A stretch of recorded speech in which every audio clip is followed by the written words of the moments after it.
Hello, everyone, and welcome to the Rebellious Noise Pro Wrestling channel. We are here to build up towards SummerSlam 2024. It's a really exciting day for wrestling fans. It's one of the biggest nights of the year for wrestling fans, and we have a huge card to preview. Not only that, a lot of rumors flying all over the place. I'm sure you've heard some of them. We'll be breaking those down as well as going into detail on every single one of the matches. Get your comments coming in. We want to know what you think is going to happen tonight, what you're most looking forward to as well.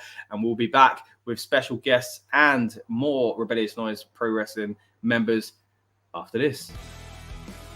Welcome to the Rebellious Noise Pro Wrestling channel.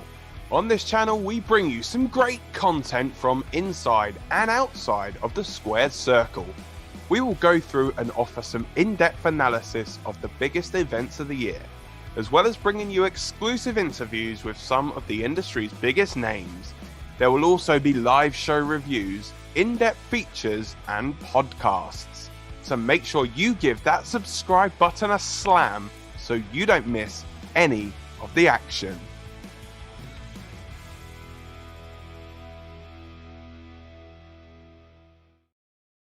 All right, once again, welcome to the Rebellious Noise Pro Wrestling channel. I'm Scott here for the build-up show to, again, the biggest party of the summer. It is SummerSlam night here in, well, I was going to say here in the UK. I'm in the UK, but they're over there in Cleveland. It's going to be a big show. I feel it in my bones. It does feel like it's going to be an exciting one. Daniel Wiley's in the chat. Thank you so much, buddy, for joining us again. Missed you guys. Missed you too, Daniel. It's been a while since we've been able to do a build-up show like this, so now another PLE's come along. We are here once again. I'm going to be joined later on by Lucas. I know that for sure. And of course, great friend of the channel, Andy from Wrestling Royalty, is going to be joining us later on as well. Comment here from Sludge Sports says, hello, I haven't been watching WWE that much after Mania because I went on a big vacation. A lot of fun. And now that American football and England test series for cricket, I've taken a break from WWE. Oh, fair enough, Sludge, but great to see you back on this channel as well. You say you thought you'd jump in here just for some fun. Oh, wicked. Nice, man. I appreciate that. Thank you so much for joining us. Both of you guys, of course, really valuable members of our community here on YouTube. So we appreciate you and your comments each and every time you do tune in. So, yeah, Sludge, you've missed, in my opinion, a really exciting time in WWE. Things have really started to pick up lately. You're saying you're going to be back for January. Sludge, if you can, jump in earlier than that. Trust me, things are good at the moment. They're really exciting. We've got an incredible card to break down for you tonight as well. You guys know how this goes since you've been here before, but anyone that's here for the first time, once again, with the Rebellious Noise Pro Wrestling channel, and what we do on PLE nights is basically get ourselves and get you lot in the mood for the PLE. What was that? By breaking down each and every one of the matches, but also talking rumors. We all know what it's like, right? The night of the PLE is mad. You see people spotted at airports and hotels, and you hear rumors about backstage changes and stuff like that. So we'll be breaking down those kind of stories as well as we go throughout the night. We are just under 4 hours away, by the way. It's going to be a big show tonight, guys. So thank you so much for joining us. Daniel Wiley says, I can't wait for CM Punk and Drew. And Sludge says, I heard Solo. And yeah, I see that was a typo. Don't worry. Fatu, Jacob Fatu, he wasn't being mean. They won the tag titles. Yeah, quite shocking. It was on SmackDown last night. A lot of discussion around that because not quite sure if this is the right decision for in both ways. Number one, that it took place on SmackDown and not SummerSlam, when it could have easily been so. And number two, for DIY to lose those titles straight away. Now, again, when the guys jump in later, I'm sure we have some back and forth about this. But just to give you my thoughts straight off the bat, as far as the tag titles go, yeah, it's a shame because I really like DIY. And I know you can say, well, they've been used well because they were tag champs. It's not the same, though, is it? It's not really been, I think, what we expect, you know, but the roster is stacked. There's a lot going on. So it's hard to put, you know, we can't all be in a main event, right? So it is kind of difficult. Oh, Daniel, you're right there. It was Tama Tonga, not Solo. Quite weird there that it was Tama and Jacob Fatu and not Tangaloa. So the Gorillas of Destiny haven't come back together. I know Tangaloa's got that eye patch at the moment, so maybe they're just playing into that. Not quite sure, but it must be odd for his perspective watching from the sideline as his former tag partner picks up gold with another member of the Bloodline. Obviously, they've got a lot of stock in Jacob Fatu at the moment, but I think he should have been like the solo guy, not to use the word solo in the wrong place there. Slud says, oh, my bad, didn't watch it, saw some images. Yeah, no worries, buddy, but you've reminded me to talk about it, so that's good enough. But yeah, it's a shame for DIY, but I get it. Like, I get it with the Bloodline, what they're doing there. I actually think it might lead into a swerve as to what happens at the end of tonight's match with Solo. So I'll hold off on that for now. But yeah, a lot of rumors about what could go down with that one. It could just be a straight on match. We'll have to wait and see. Also, we have, the other kind of issue of, again, SummerSlam. It's already got 7 matches. And I do think it's got to go to 2 nights now already. It should have been 2 nights this year, in my opinion. I know it's happening in about, I think, 2 years' time.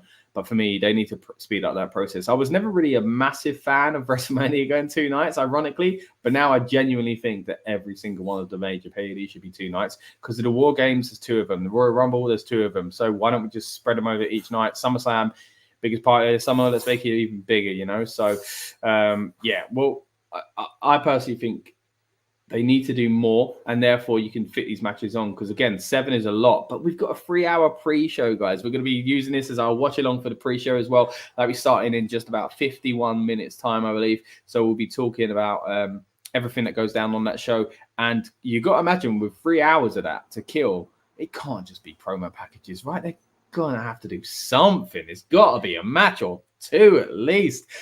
I don't know if there will be. They haven't done that in a while. So, yeah, a bit concerning because I think that would have been a great match to be on the pre-show. But I also feel like they're treating, where they do these big SmackDowns in the towns of the PLEs these days, it's almost like a 2-day event already. So they treat the last SmackDown before the PLE sort of like almost like the pre-show in a weird way for the PLE. So, look, go-home shows have always been that in some sense. But, I mean, they get the party started, don't they? In France, the first time we saw those French fans was on SmackDown. When they came here from Money in the Bank in London, so first time you saw those fans on screen was, again, SmackDown, getting you in the mood for the next night. So, while I do think there are problems in that, because going with that big pop for LA Knight happened on the Friday more than it would have been on the Saturday. It was still, these are still fun shows. Speaking of fun shows, we did actually cover the kickoff show last night. We did a watch along for that. So appreciate anyone that joined in live or watched on demand as well. And of course, a few days ago, we did also have our predictions show, and we're going to be sprinkling in these predictions throughout this stream here today as well. So you get the live portion, but we'll play a few kind of clips from that earlier on in the week as well, just to kind of set the tone and kind of therefore we can elaborate on and we can talk a little bit in further detail for as well. After the show tonight, though, we will be coming back with an instant reaction review. Really looking forward to that because I think we're going to have a lot to talk about. So stick with us. If you haven't already, please subscribe. And there's a lot more content coming your way, not just PLE talk. We've had the opportunity in the past to interview the likes of people like LA Knight at Money in the Bank. We've had great conversations in the past with people like Rhea, Ripley, and with people like Liv Morgan, of course, who face off against each other tonight as well. And what a match we are in for there. This is a feud that has been building up for quite some time. It is, I've got to say, you guys, one of the matches I'm most looking forward to on this card. Let me know in the comments, what are you looking forward to? What do you think is going to happen at SummerSlam? And what is the match you're most excited for? I'd really love to hear what you guys think. So, as I say, in a while, we are going to get Lucas joining us on the panel here. Just now, I'm flying solo, just like Sikoa. And later on, we're also going to have Andy join us and maybe some other special guests along the way as well. Keep your comments coming in, guys. I really do appreciate them. And what we're going to do now, as I mentioned just a moment ago, we are going to throw it back to some clips from earlier on in the week where we were making our original predictions. So just want to get your thoughts on this, see what we were thinking at the time. And to be honest, not much has changed. I probably wouldn't change many of my predictions that I made earlier on, that we released earlier on this week. But yeah, if you guys got any kind of comments on that, I'd be interested to hear what you have to say about that as well. So I'm just going to load this up for us now. And yeah, let me know, guys, what you think of our original predictions. See you for the live portion again in just a few. Let's do it. Let's start off strong with the World Heavyweight Championship. Damian Priest versus Gunther. Now, this is kind of a tough one to predict, actually, because I feel like Gunther doesn't lose often, right? And then he goes on these long reigns. But is this the time for Damian Priest to lose the title? Maybe. It started to pick up recently with his championship reign, and it looks like the Judgment Day are probably going to split, or at least split in half very soon. Will it happen here? I'm not sure. Ultimately, does Gunther go into Berlin as champion, or does he win it there? I'm going to say he goes in with the title. He's winning at SummerSlam. Alright guys, it is Dan with my predictions for WWE SummerSlam 2024. Now, first up we have Gunther taking on Damian Priest for the World Heavyweight Championship. Now, we have coming up Bash at Berlin, where Gunther will, in my opinion, most likely either go in with or win the World Heavyweight Championship. Now, I think that in this one, I think Gunther is gonna come out of this match as not the victor. So Damian Priest, I think, is gonna win due to Judgment Day shenanigans. Hey there, what, it's Lucas here with my predictions for SummerSlam 2024, and they are as follows. So the World Heavyweight Championship match between Damian Priest, the champion, and Gunther. I think that sadly it is time for the reign of boredom to end, and it's time for the ascension of Gunther. And I believe that Gunther will be victorious in this contest, especially with Bash at Berlin coming up. Bayley versus Nia Jax for the Women's Championship. You know what? Give it to Nia. Bayley's not been bad lately. I've enjoyed what she's been doing. But Nia's been doing really well lately as well. It could be controversial. I know there's going to be some people online that are going to disagree with that. But to me, Nia Jax has done great since she's come back. And I think she deserves a reward because of that. So next up we have Bayley defending the WWE Women's Championship against Nia Jax, the Queen of the Ring, much like Gunther was King of the Ring. So I think this one is going to be a clear victory for Bayley. Now, Bayley's not had the best run as Women's Champion. She's not been booked in the best way, but I do think she is leaving SummerSlam and leaving Cleveland as your WWE Women's Champion. in my next prediction is for the match between Bayley and Nia Jax, or Queen Nia.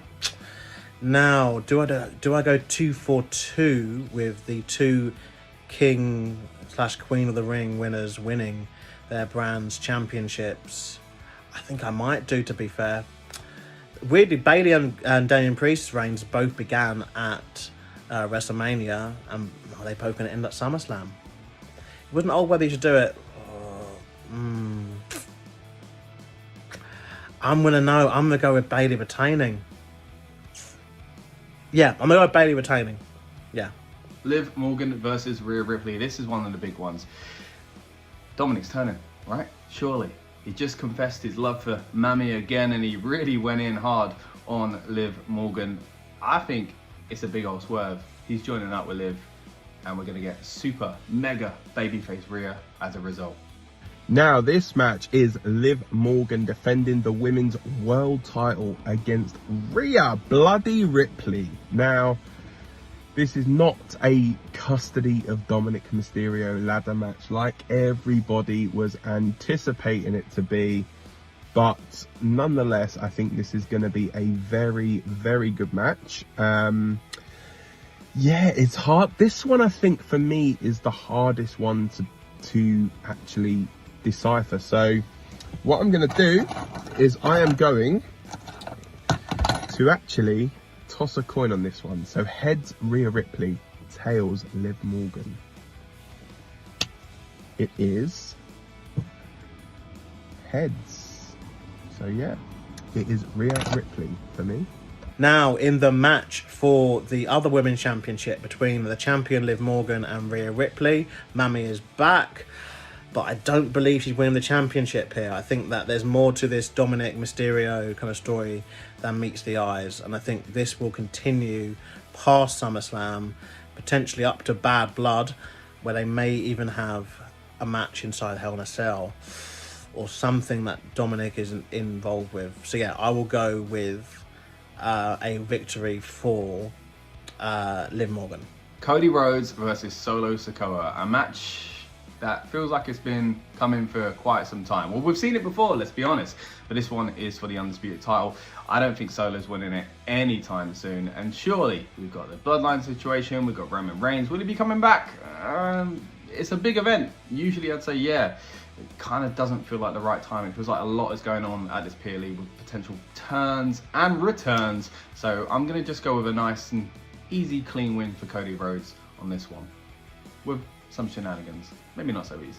Next up, we have the WWE Undisputed Championship between Cody Rhodes and the head of the table, Solo Sikoa. Now, is this where we see Roman Reigns come back? Yes. Roman Reigns is coming back, and he is going to cost Solo Sikoa the championship. Cody Rhodes is going to be leaving SummerSlam as the all-conquering babyface and leaving still your WWE champion. One of the main events, I'm guessing, of SummerSlam for the Undisputed WWE Championship as Cody Rhodes takes on... who's he facing? Solo Sikoa, that's it. Now, this match is, let's be real, it's about one man and one man only, and neither of them actually wrestling in this match. It's about Roman Reigns' return, and I think the match should be okay. You know, Solo's not it though, sadly. Solo is not it, and this is one of those where he's gonna have to just suffer, but Cody Rhodes is going to be retaining, and Solo Sikoa will be facing maybe a Superman punch, a spear, and God knows what else at the wrath of the one, the only Roman Reigns, to prove why he's worth every single penny of his new alleged $50 million contract. Logan Paul versus LA Knight, talking about matches that have been a long time coming. Well, moments a long time coming as well. LA Knight, yeah, should be coming away with the US title. Should is the key word, and I really hope they do that, because over a year ago, Money in the Bank London, it felt like his time was then, and it felt like this feud with Logan Paul was coming straight after that event. Didn't happen. We waited a while for it. Logan's now a champ. It's now time to take the title off him. He's done well with it. He's been on the talk shows. He's been on his podcast. He's been on red carpets. He's had that title out and about as we expected he would. But for me, LA Knight, he's got to win the title now. Next up, we have for the United States Championship, Logan Paul defending against LA Knight. Yeah! And are we going to see a new United States champion in the form of LA Knight? Yeah! LA Knight, I think, is leaving SummerSlam and leaving Cleveland as your new US champ. Yeah! And now the match between LA Knight, and Logan Paul for the US Championship. Now, I think, love him or hate him, Logan Paul has been a attraction wrestler for WWE over the past year, 2 years, and I think he's done a fantastic job as a US champion. But it will irk me if this reign goes any longer. Bear in mind the fact that he obviously is a part-time wrestler and has only wrestled a handful of matches. And the US title, I think, only got about 1 or 2 reigns in total that have gone beyond a year. So yeah, for that reason, I think that we're going to see a new champion, particularly with his stock kind of seemingly to be never decreasing. I'd go with LA Knight to be the victor.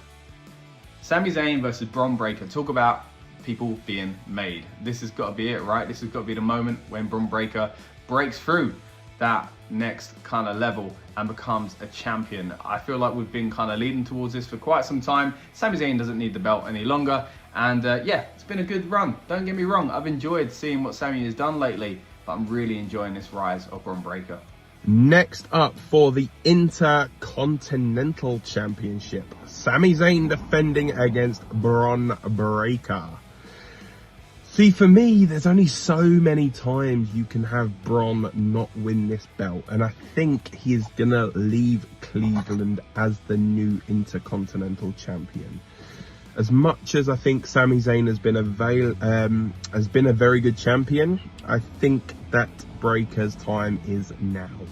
And now in the match for the Intercontinental Championship between Bron Breakker and Sami Zayn, I'll keep it short and sweet. It's got to be Bron Breakker. If Bron Breakker doesn't win, he's got to leave the company. It's got to be Bron Breakker. Yeah, new IC champion. CM Punk versus Drew McIntyre with special guest referee Seth freaking Rollins. For me, this one's going to end up a no contest. I'm not trying to take the easy way out because I can't pick between the two. It's just that it feels like this is going to go somewhere else and probably become a triple threat feud in the future, if it's not already that at the moment. Now for me, McIntyre can't really take the loss because he's looked bad in this feud quite often. Punk's got his kind of number quite a few times and he's screwed him quite a few times. Punk as well, losing.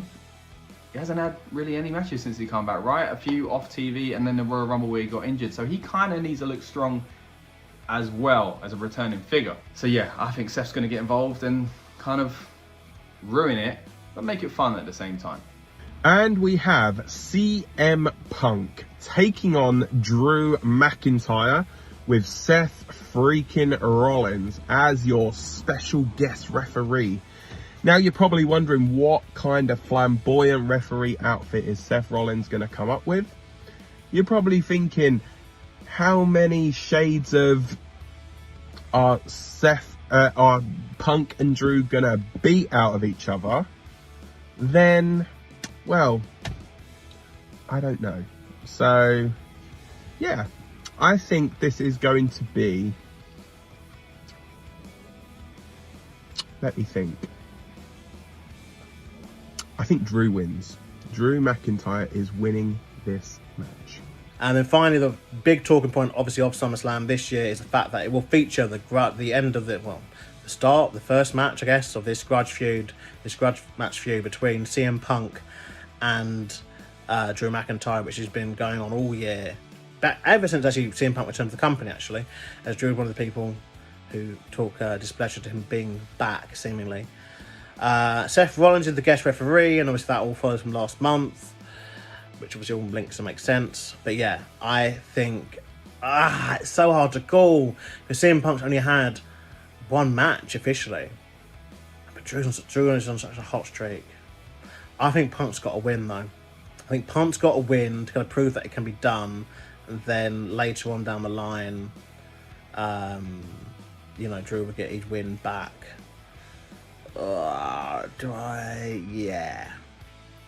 Punk to win. Those are my predictions for SummerSlam. What do you think is going to happen? Let us know in the comments below. Would love to have you join us on the Rebellious Noise Pro Wrestling channel as well, where we are going to be covering SummerSlam more in depth as it starts to heat up for the biggest party of the summer. All right, so yeah, there we have it. Those are our original predictions from the other day, and like I say, I don't think I'd really change any of mine. The only ones that I'd kind of be unsure of are the ones that I was unsure of at the time. So whether or not Gunther wins this time, I don't know. Does he go into Berlin as champ, or does he become champion there in Berlin? Well, we'll see tonight, I guess. Or he might not even win it in Berlin. We'll have to see about that as well. Again, thank you for everyone that's sending in their comments. You're getting on the pints tonight. Look, funny you should say that, Daniel. As the predictions were playing there, I did prepare myself a lovely ice cold Guinness as well. There we go. Yeet, as the shirt says.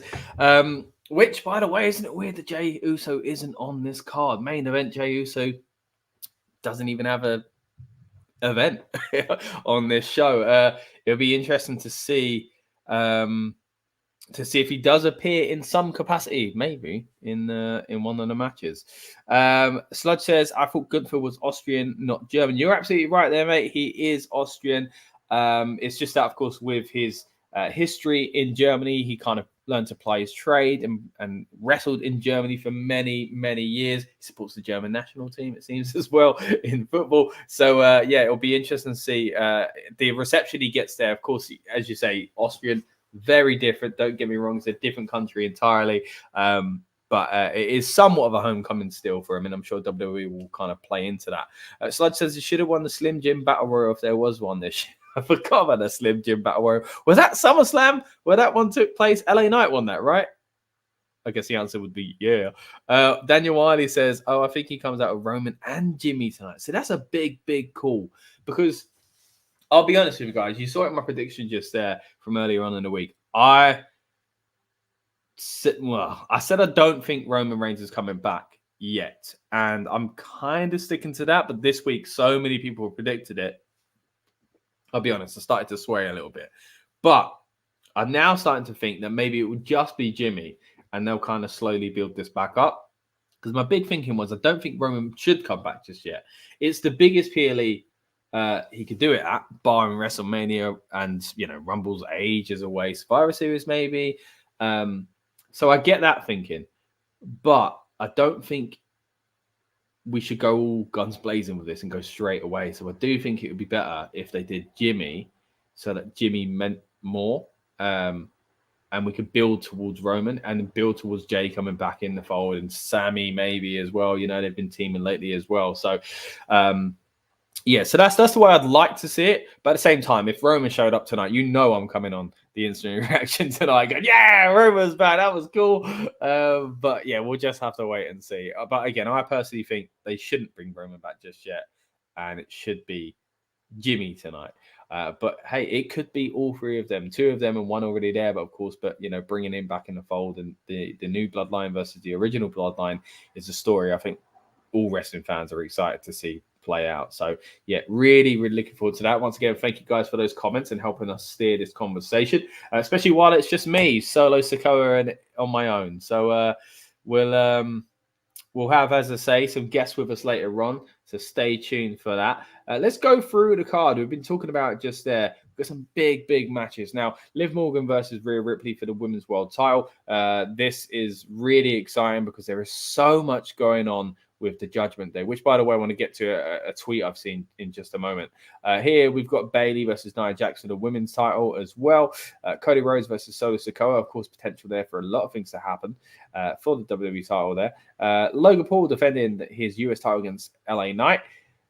The IC title's up for grabs with Sami defending against Bron Breakker. And the match that many people were looking forward to, Drew McIntyre, CM Punk with special guest referee Seth Rollins.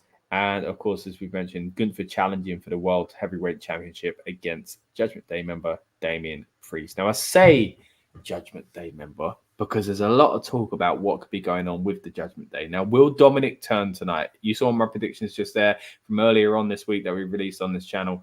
I think he will, right?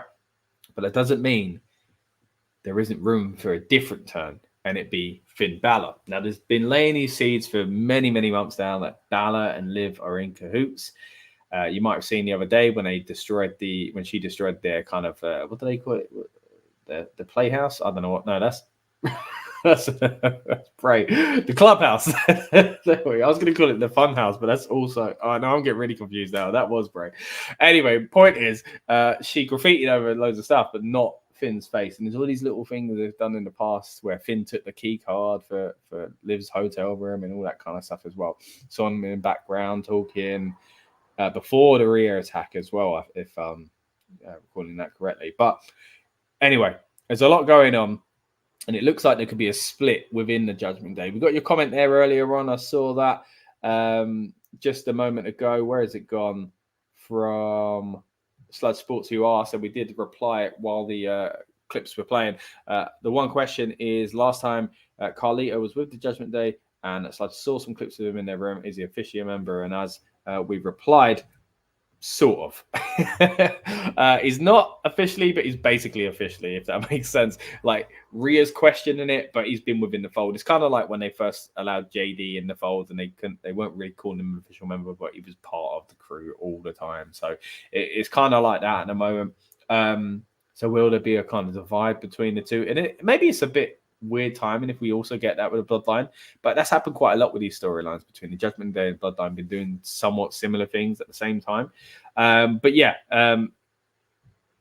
Finn and Liv. What? Yeah. Sludge, you missed a few things. It does look like Finn and Liv could be the secret kind of pairing that we're going to get revealed tonight. Not quite sure. It might not be the case. It might not even be tonight. I personally think that Dominic might turn. But hey, the Finn situation as well. We got DKW in the house, biggest party of the summer. Lots to discuss tonight. I'm sure that's Lucas behind the scenes from the DKW channel there. Go and check those guys out. Doing some incredible stuff here. If you're looking to train to be a wrestler in the kind of London and surrounding areas, then those are your guys as well. But Lucas will be joining us live later on as well. Sludge says, I've missed a lot. I'll catch you up, buddy. Don't you worry. And Daniel says, Carlito is basically what Sami was in their bloodline. That's a good point, actually. And again, what interesting parallels between the two. Now, speaking of which, again, we're talking about membership and stuff like that. I found this tweet, and it is from none other than Finn Balor. Just going to bring it up for you. And let's see how it comes up on the screen. Here we go. So as you can see, we've got a tweet from Balor about an hour ago now. This is all he's wrote, the Judgment Day. He's put up some pictures. The picture here, you've got Dom, JD, Finn, and Priest. The same four again. The same four again. And the same four again, right? Is this a secret message, guys? Is something, excuse me, something, I'm getting emotional about it. Is something going on here? Is there a need for Balor, to put up a post just with nothing but the name of the group and some pictures of some guys in it? Now, you could argue, well, Rhea's not in the picture. She's definitely a member of the Judgment Day. And if there is a split within the Judgment Day, maybe it is. I was going to say it would be Priest going one way as well. I feel like Priest and Rhea going one way and the rest of them going another, but maybe not. Maybe Rhea's the only one being kicked out. And he's basically saying in that post there, this is the Judgment Day. Like he's telling us before he's telling us. That could be the case, It's it'd be interesting to see tonight. I haven't even thought about that. Maybe that's the case. Maybe Finn does turn on Rhea, Dominic as well, and Priest comes along for the ride because it looks like, there's been all this tension between Priest and Finn for such a long time, going back to when Balor himself was going for the world title up against Seth, but Priest was holding the money in the bank and all that stuff as well. I think that went back to last SummerSlam, actually. So they've been sowing the seeds, it feels like, for some time. And I do feel like there will be a change in the Judgment Day soon. And that is pretty likely it will be tonight. Again, it's hard to tell which way they're going to go with it. But I think it'll be exciting. The biggest shame it'll be the end of an era. It'll be the end of something that I've really, really enjoyed. But when you talk about it like that and you think, hold on, like say SummerSlam last year, that was kind of like the height of the Judgment Day then as well. They were fantastic at the time. So they've done pretty well. If this is the end of the Judgment Day as we know it, kind of like a Bloodline situation where that's moved along as well, but we're still kind of getting it, then yeah, they've done pretty well. And it'd be exciting to see where they go. Daniel says, I think Dom does turn on Rhea, and I think we get Jay and Rhea versus Liv and Dom at Bash at Berlin. That's a great call. They've been I'd say flirting with the idea, but literally flirting as well. Obviously, characters, they're all in relationships and stuff like that, as far as I'm aware. But they've done a good job at kind of convincing us, right? And and even if you saw on the pre-show last night, Rhea even said, I guess he's all right, in reference to all the Jey Uso yeet chants as well. So it'd be interesting to see if they do go in that direction. I think it's a great call, Daniel. Another great call from you, Daniel, is telling everyone to like the video. Appreciate that, buddy. Encouraging everybody who's watching live or on demand. I know this is a very live-orientated show. We're about building up to the event itself, but because of the conversations we have on these shows, I know a lot of you do come back and watch this after the PLE as well. So either way, please press like. It's very, very easy to do. It's just down there. You can press subscribe where you're at it as well if you're enjoying this content as well. Thanks again, Daniel. Rikishi hated the idea of Rhea and Jay because he thinks it would ruin Jay's real life marriage. Yeah, I did see that clip actually, Daniel. Dangerously vocal Rikishi is how I describe him these days. If he was my dad. And I'd be scared it was going to cost me a position on the card. I understand where he's coming from, and he makes a point, and I understand his concern. And maybe Jay feels the same way. We don't know, but maybe Jay doesn't. And to say that publicly, I thought was, look, I love Rikishi as a performer. Fantastic. I wanted him to come up on screen within this bloodline situation, but he hasn't. But still, it's it was a bit of a interesting comment. And again, I get where he's coming from. I just think it could be damaging potentially, or it could actually help Jay. Could move away from something that he thinks personally is a dangerous situation. Maybe Jay's partner could agree as well. JB Ent Sports Podcast says happy SummerSlam indeed, buddy. Right back at you. We are live and excited about it. We are gearing up now. We are about 3 hours and 20 minutes away from the main show kicking off. Speaking of kicking off, we've got the kickoff. Well, it's not even called that now. It's called the countdown show kicking off in 20 minutes from the WWE as well. So stick with us. We're going to act as a watch along for the next 3 hours that's on, taking you right up to the PLE itself. We're going to have special guests on this show later on. Again, I am flying solo Sikoa at the moment, but later on we will have Lucas joining us. We'll have Andy joining us, and we'll be breaking down each and every one of these matches, and also on top of that, of course, breaking down all the rumors as we like to do on the night like this as well. If you've heard anything on Twitter that I've missed, guys, let me know. What was your interpretation of that post I mentioned about just a moment ago from Finn Balor? Is that kind of a little hint to what we're going to see, or is it playing with our emotions? They know exactly what they're doing, as they sometimes reveal. Slud Sports says, has Ilya joined Imperium yet? No, that's not happened. I get where you're coming from there, but you could also go the other way, where, of course, they had an incredible feud between Walter at the time against Ilya in NXT UK. So doing that on the main roster, I mean, putting those kind of matches in front of more eyes, that would be pretty cool as well. But yeah, I could see a scenario where he joins up with Imperium. Imperium's a bit of a weird situation at the moment, because they kicked out Giovanni, and I don't think Gunther's done much with Ludwig. He's done his own kind of thing the past few months. A bit quiet lately, if I recall correctly. But you'd imagine he'd kind of get a bit more involved going into Bash in Berlin, because unlike Gunther being Austrian, Ludwig is German. There we go. So it's going to be a big homecoming for him as well. Of course, second generation superstar or wrestler, we should say. His dad's a big time wrestler over there in Germany as well. So are you going to Bash in Berlin, by the way, guys? Is anyone watching live with us going? I know Lucas is heading over there from this very channel. So hopefully we'll be able to catch up with him while he's out there in Berlin as well. And of course, we'll be covering the events and all the kind of festivities around Bash in Berlin on this very channel. So please, once again, subscribe if you haven't already. Sludge Sports says, I was just looking at who WWE released, and they've released Dijak. Why? What happened? Yeah, good point. So for those that just tuning in, Sludge is taking a bit of a break from WWE for the past few months, and he's kind of caught back up with us here because it's a big occasion. It's SummerSlam, and always joins us on these build-up shows, and we haven't seen him for a while, so it's good to have him back. But he's missed a few things, and you're right. Dijak is a great talent.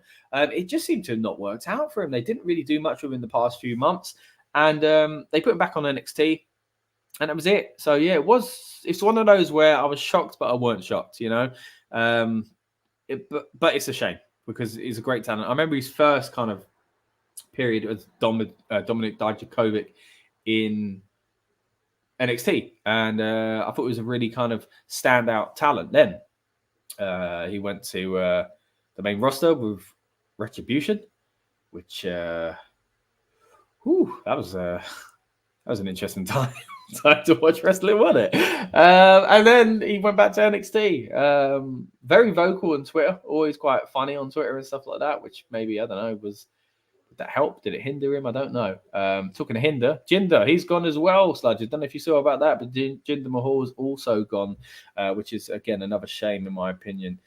Daniel Wiley says, I can't lie, WWE letting go. Ricochet is a bad move. Yeah, you're right. There's some big names that have been going lately. Ricochet's gone as well. Of course, rumors that he's going to end up in AEW, so we'll keep an eye on that. Speaking of which, AEW All In coming to Wembley Stadium later on this month as well, so we'll be covering that again as much as we can on this very channel. It's not just WWE on here. We try to cover AEW and go a little bit deeper than that as well.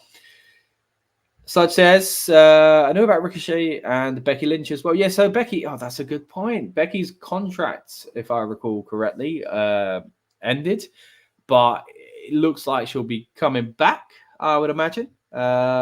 Big shock, as you say, Sludge, for Dijak. It would be a massive shock, right, if Becky didn't come back, especially with a history there and Seth Rollins. I mean, not that we haven't seen couples split and not split, but work in separate companies and still stay together before. We have seen that, and it's happened in the modern era as well. But wow, could you imagine that if Becky Lynch walked out at All In? Maybe not. But hey, we can get excited about the possibility at least. Right. Let's go through some of these matches, guys. And again, I want to know what you're most looking forward to. If I'm honest, the match, I think right now, before I talk to Lucas, before I talk to Andy and I hear their takes, I think the things I'm most looking forward to on this card are, let's go match-wise, right? The match I'm most looking forward to is maybe Gunther Damian Priest. Gunther works an interesting style. I think Priest still feels like he's got a point to prove in some ways and has had some incredible matches lately because of that. I'm concerned about Punk. I'm fearful he'll get injured.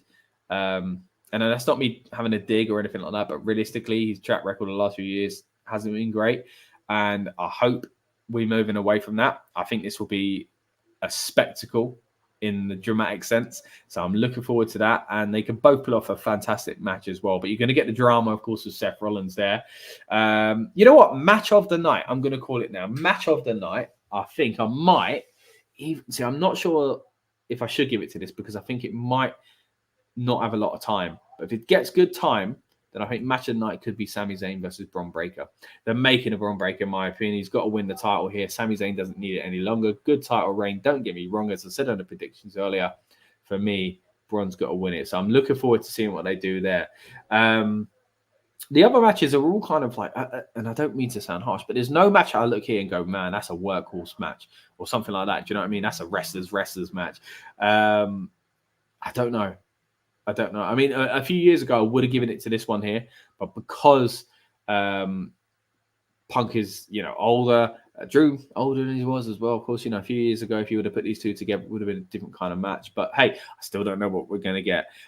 Liv versus Rhea Ripley, I think it's going to be a good match. But again, I think a big part of what we're going to see in that match is the drama.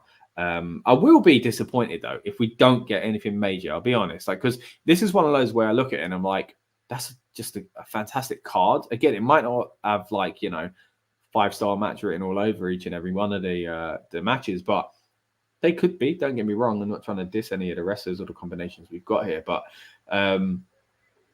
it's just like storyline wise, this just feels like a fantastic main SummerSlam card.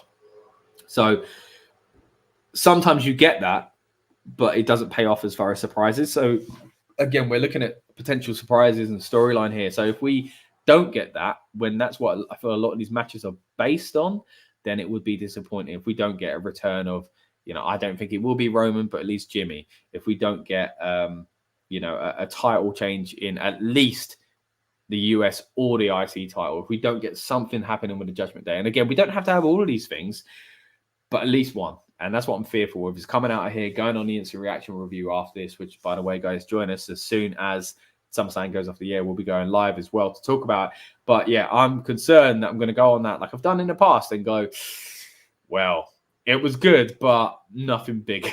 Like we didn't get this, or this. We needed at least one of them. So that's a bit of a concern for me. Daniel Wyler says, imagine if Solo won tonight. Look, I've completely written off Solo winning. I'll be honest. And that is, again, because I do think something big might happen tonight, even if it's not Roman, if it's not Jimmy. Maybe it's Paul Heyman. I just don't think it should happen. Like, I could see what they're doing with Solo being considered the future and stuff. But as Lucas put in it in his pre-recorded prediction earlier on that we showed you, Solo just isn't the guy at the moment. It's just not worked, I think, the way I expected. And I don't know why that is. I was watching SmackDown highlights just before I came on the air. And it weren't bad, but it didn't move me very much. There's something missing there. And maybe it is just that antagonist. in Roman coming back for his crown. Maybe it is that. Maybe it will kind of step up a level there. Because I have enjoyed Solo's work up until this period. And that's not me saying I don't enjoy it at the moment either. I don't know. It's hard to describe. It just doesn't feel... Something's missing is what I would say. So I just don't see him winning it tonight. And if he did, yeah, like you say, Daniel, it'd be a shock. It would be a shock. Also says, imagine War Games get the Shield coming to help Roman's team. They do their iconic fist bump. Wow, I never thought about that. A lot of people speculating Bloodline versus Bloodline, but yeah, the Shield is another side of it as well. You had Seth coming out, I should say, at Mania in Shield gear. Moxley, I think, still tied up for a while, though. Sludge Sports, I guess you could use Kurt Angle, couldn't you?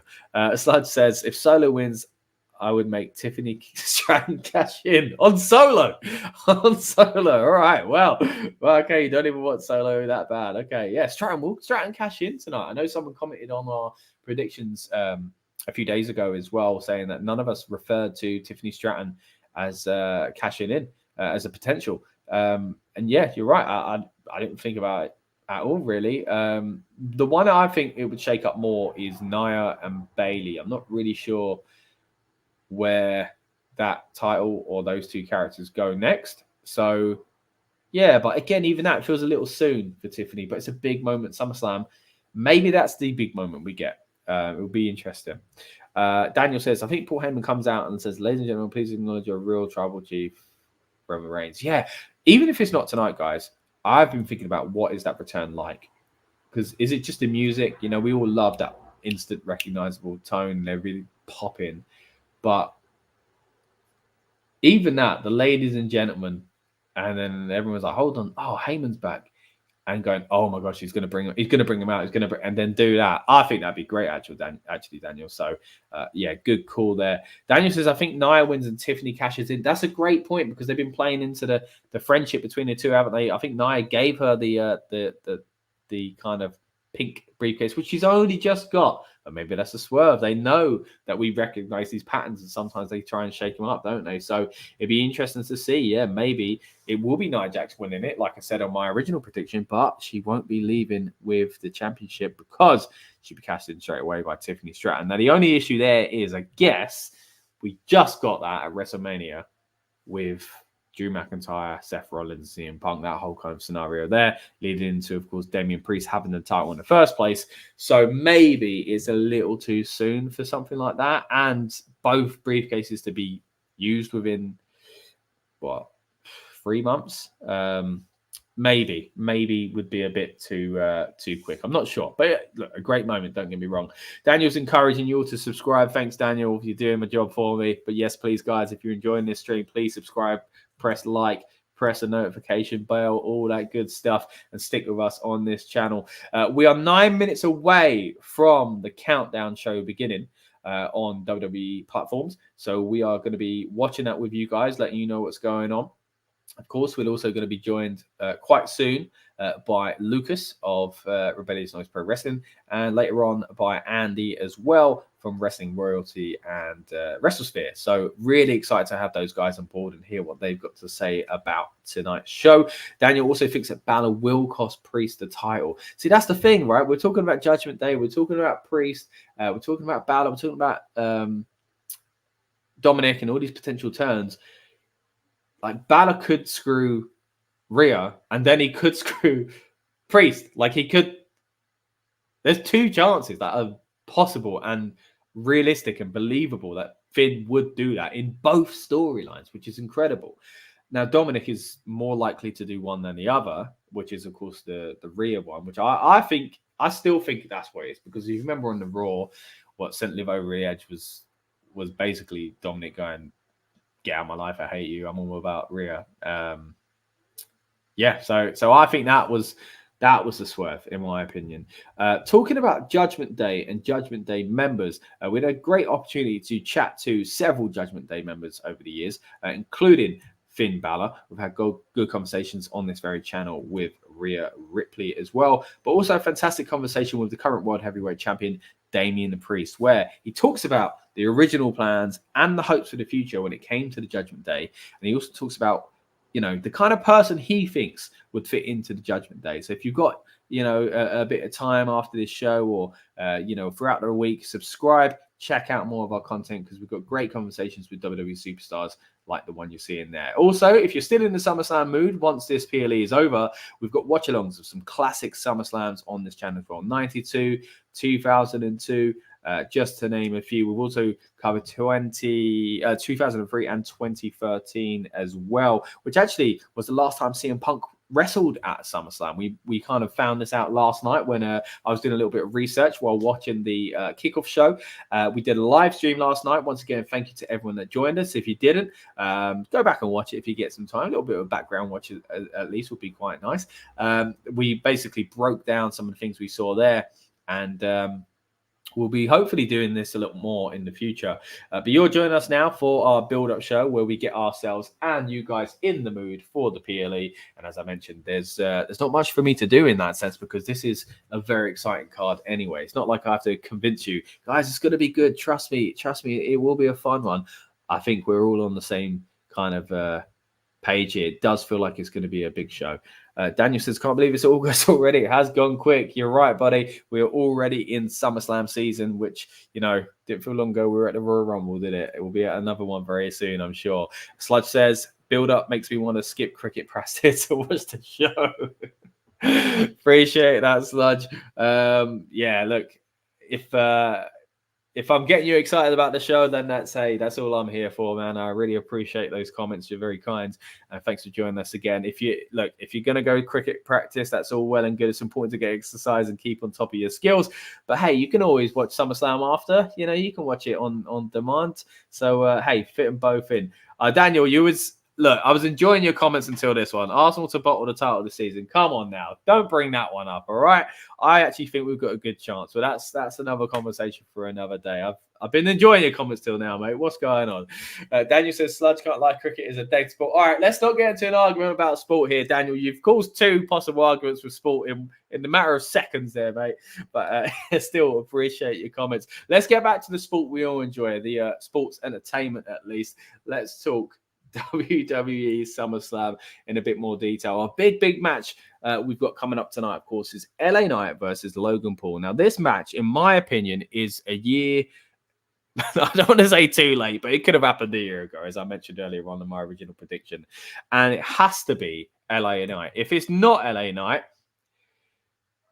what's the point? What are we doing with him, right? This time last year, as I say, he was on fire coming into Money in the Bank. I remember he stepped into that press room. He's another person we got to interview, just to plug that as well, if you haven't had the opportunity to watch our interview with LA Knight. But at the time, if Andy, when Andy's on later, I'm sure he'll attest to this as well.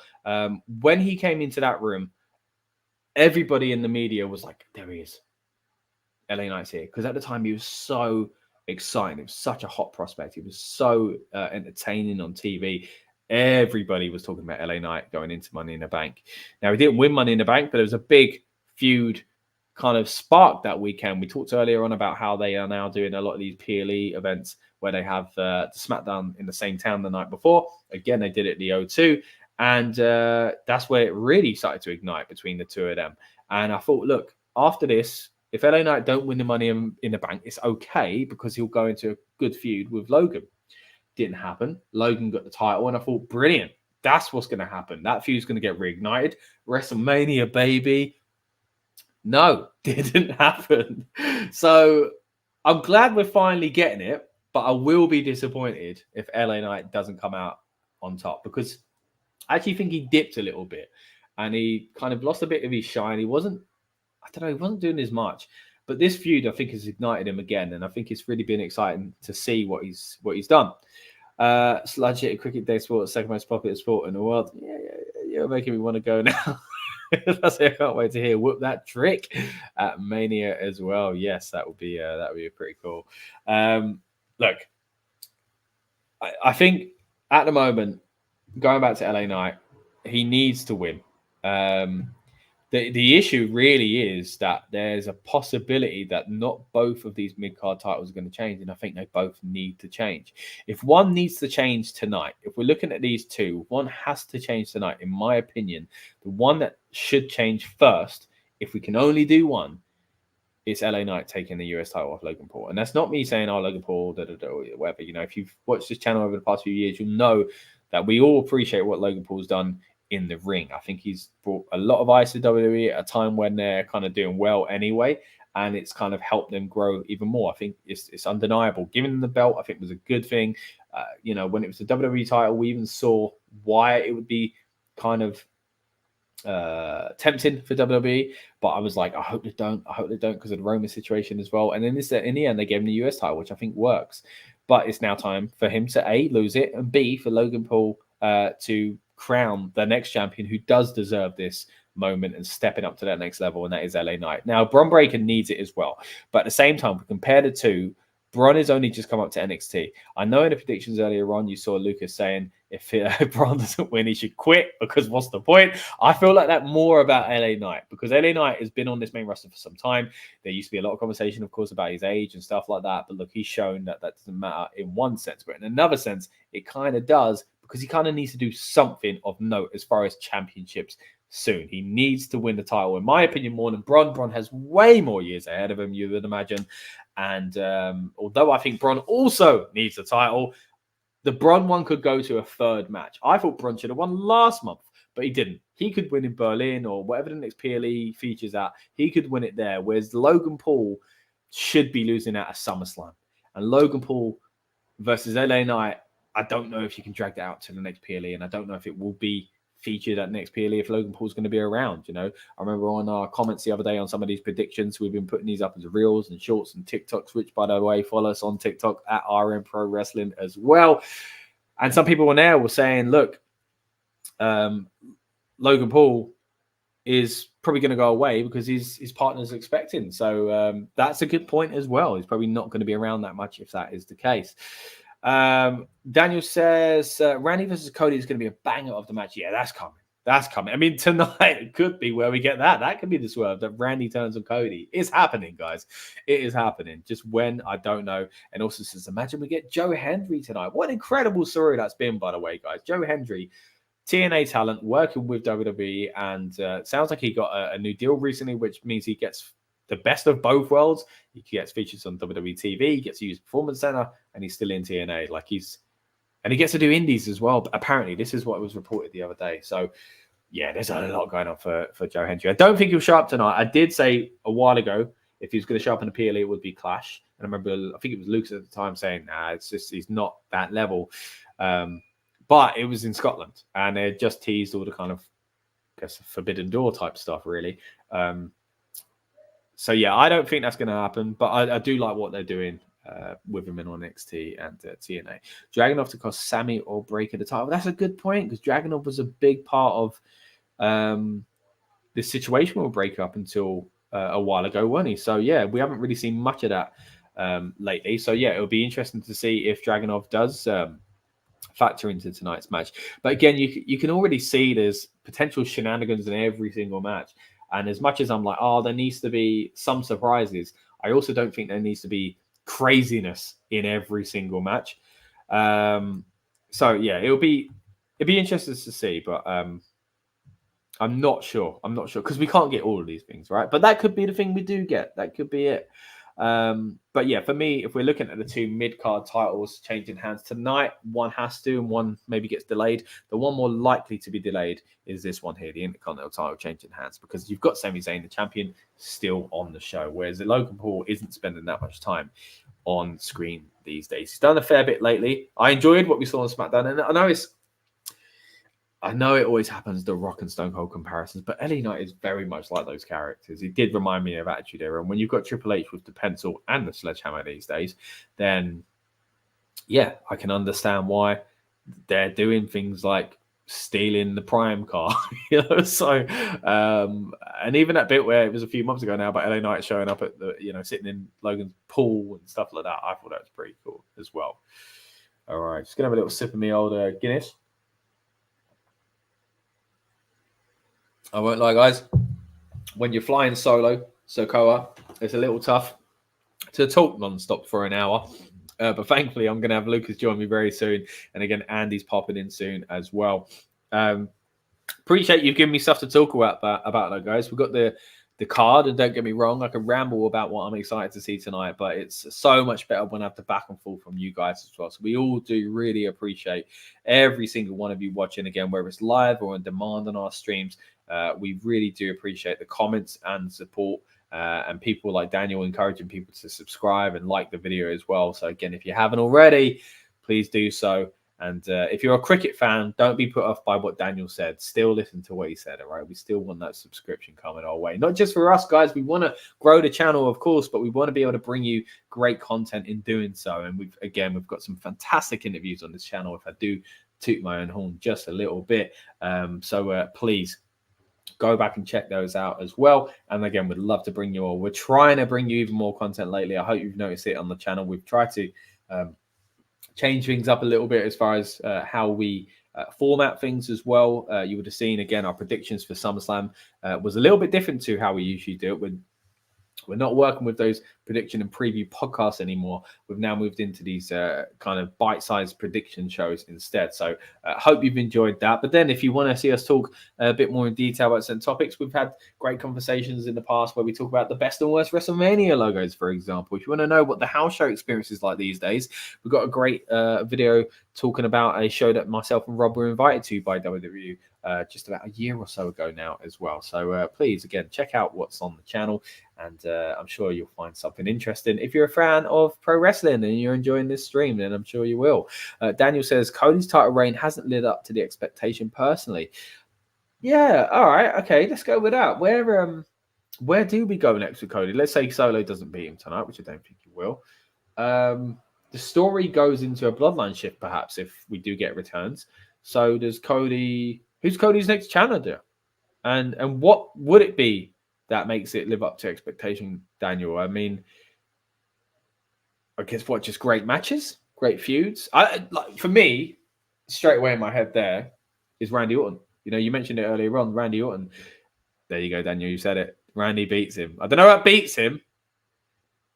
Beats him. I don't know. I'm not sure about beating him, but I think they'd have a fantastic feud, and it'll be annoying because Randy's a different character now. Like he's fun, excited. Randy, since he was in RK Bro, since he come back and just seems to be having a time of his life wrestling again.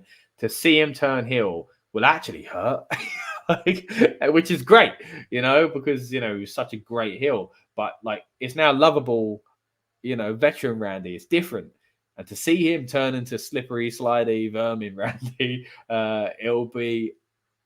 Not a shock because that's what he does. Like he's the Viper, but it'll be hard hitting, I think. So yeah, looking forward to seeing where they go with that, and it has to happen, man. That's a story, in my opinion, that needs to be told. The legacy, maybe even bring back Ted Jr. Manu as well. Maybe we could do that. Maybe Manu joined the Bloodline. Didn't quite work out for him with Legacy, did it? But yeah, that's where I'd like to see the Cody thing go. I don't know if it's yet though, because he has to. I think he probably has to face someone else, like I don't know, Shinsuke or someone like that, right? That'd be annoying though. Shinsuke not winning the title again. It's a travesty. But it'd have to be against someone that Randy can appear to be on his side against and then turn, right? I think it's too messy to do that when he faces members of the Bloodline. So, because there's other turns potentially going on there as well. Imagine John Cena last run and they turn him heel. Yeah, I don't think they will. But yeah, the fact we never got it, you know, it's too late now, in my opinion. I think, man, there were so many missed opportunities. Even embracing the Nexus when he joined the Nexus, and I don't think he even wore the armband. Like, it was something weird like that, like because. There was all these rumors about selling John Cena merch. You know, he couldn't be wearing another shirt, and I don't know. I don't want to dwell on the negativity of Cena's past, in my opinion, because there was quite some time where I wasn't a fan of Cena booking. But you know, as a step back now, there's a lot I've enjoyed about him as well, and I'm in that mood again, just like Randy's a veteran, where I'm like, he's just great. You know, come on, let's have that final year. Can't wait for it. Looking forward to seeing what they do with that return as well, because you know, from the way he says it, he's pretty much going full time. He's got a whole year to lock things in. It'll be his last Mania, but it won't be his last show, I think he was saying. So yeah, be interested to see who steps up and who they use in the farewell tour of one of the greatest of all time. I'm not going to go Michael Cole with it because he is definitely not the greatest of all time. No disrespect, he's fantastic, but he's just not. And that's a topic that we could dive into forever, I'm sure. Who is the greatest of all time? There's a few names that I think are above him, but for different reasons as well. And that's the whole thing about wrestling. You know, it's if you're looking at technical ability, you could say Bret Hart. You could say, you know, in ring stuff, Ric Flair. You could say character stuff, Ric Flair. You could say character stuff, Hogan. You could say, you know, Rock, Austin. There are all these names, Shawn Michaels. There are so many. Daniel Bryan, you know, CM Punk could be in a conversation at certain levels as well. Depends what you're basing it on. For me, it's about an all-round package. And as much as Cena had a lot, there was also things that were problematic about Cena's runs as well. But anyway, that's old news. Let's talk about the future. Let's head back into hyping up SummerSlam, because that's what we're here for.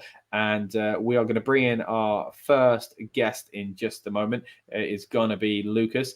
And then after that, as I say, we're going to bring in Andy as well. But again, keep your comments coming. Let us know what you think is going to happen tonight. Ray on the Mount Rushmore says Daniel Wiley. Yeah, again, depending on what kind of thing you're looking for in your greatest of all time. I mean, he's the greatest luchador of all time, right? So there is that. And then you could go, ooh, what about greatest hardcore wrestler? Do we go Mick Foley, Bruce Brody? You know, so it depends where you're going with it. But what about character? Undertaker, you know? So, hey, that's something we could cover on this channel. If you want to hear us go more in depth on that, we'd love to dive into more topics as well. But yeah, we are just getting into, just under 3 hours away from the show. I can't believe they've done this, guys. I can't believe they've done 3 hours of a pre-show, which, by the way, is already kicked off. So let's see what they're doing over on WWE's outlets at the moment. I'm going to take a guess and say it's not a match. Yeah, it's not a match.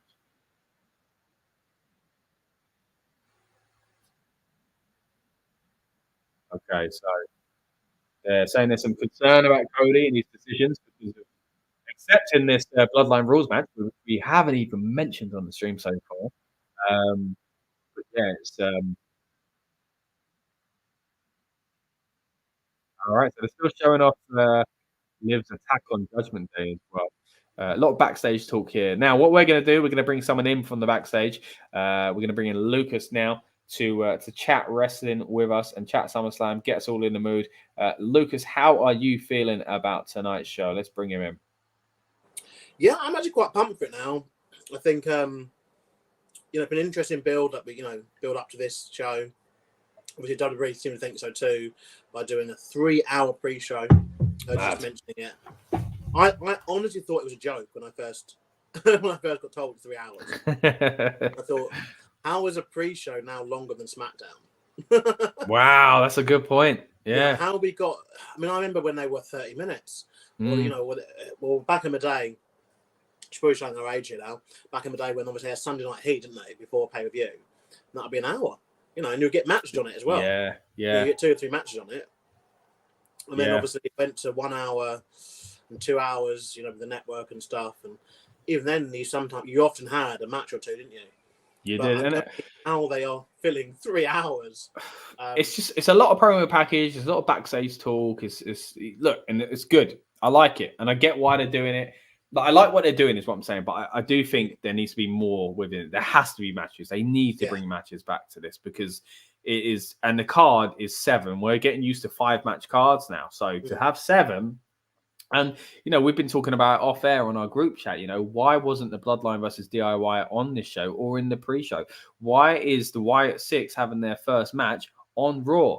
Now, the argument could be, as I did bring up in our chat, but I'll do it for the purposes of the stream as well. It could be to simply make those must see. And I have to admit, it's worked. I'm tuning in at least to the highlights a lot more than I used to. But at the same time, and these shows feel jam-packed, so I get that. But at the same time, how are we going to see the Wyatt Six as something that is huge, which it rightly was revealed to be on its debut, but then have their debut match on Raw and skip SummerSlam entirely? It's quite odd.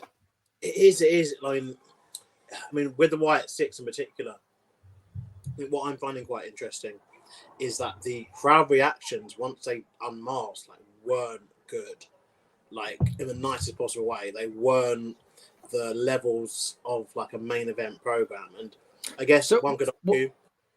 What were you expecting? Sorry, then was you expecting like a pop of that's who it is, or what is it you would like to have seen? I think they've actually done it too soon, personally. Okay. I think, and obviously they've done the Joe Gacy and Dexter Lumis. They've done him before they've done like the video package, for them. Like obviously each character's had. Oh yeah, you're right. Yeah. And obviously it felt like that was something they were building up, but in a nice possible way, that was also getting annoying because it was getting to the point where we just going to have like 6-7 weeks of just a video package every week, as good as they were. Yeah. But now obviously we've gone in a situation where we've unmasked them, and I guess one argument you could say is, something they were bad with doing with Bray, particularly in his last run, is they just kept it going for so long. Yeah. And, it didn't really build to anything once you did the reveal. But now, then the other way around, where they revealed it all far too soon. And I don't know really how, because outside of those people being obviously from, at the moment now, it is like, unless they were from another company or like a big name kind of coming back, they're just going to get muted reactions, which for your new kind of scary, spooky stable is not really what you're going to think they'd want. See, I'm not really sure what reaction people want them, because like it was never going to be, it's him, because I think most people knew who it was anyway. And like you say, dragging it out would be a risk as well. I kind of get where you come from it soon, because you haven't seen him on screen that much outside of video packages. So I get what you mean there.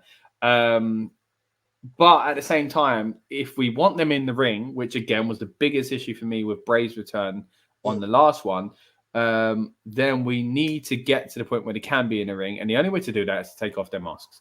They can't wrestle with their masks. It was going to happen eventually anyway. So if we want movement in the storyline, they need to wrestle. And if it's going to wrestle, they got to get rid of the mask. So it's kind of unfortunate that they needed to have this reveal in order to move on. But that's where I am with it. Yeah, I would have done it before the match then. Like, not like the week before, but on that show, like, have that be part of their entrance, that they can they unmask, and then, we see one by one. And potentially that's something they could do on Raw, where obviously they could have done on Raw, sorry. Yeah. They could have obviously one by one had the video packages played throughout the night, albeit short video packages, because I think that's put away, like, Bodai's obviously got a lot to say about this kind of character and what it means to him. Same with Rowan. Obviously being an original Wyatt family member, and the surviving Wyatt family member, as sad as that is to say. Yeah, from the original three at least, Yeah, the original trio.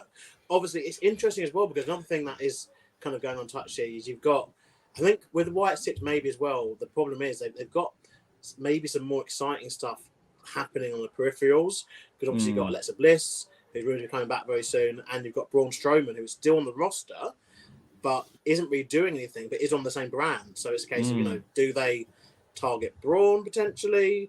Do they look to recruit Braun? So I think there's some other kind of peripheral stuff happening here, which obviously maybe they get to. And obviously they're going for, it looks like they're going to go for like a good match for the first, their first match. Which the Breed brothers, which obviously, would be good. And, Chad Gable's done a really good job, I think, of selling this whole angle. But I would just think, now, I guess with Monday night, being around the corner, I guess the proof will be in the pudding.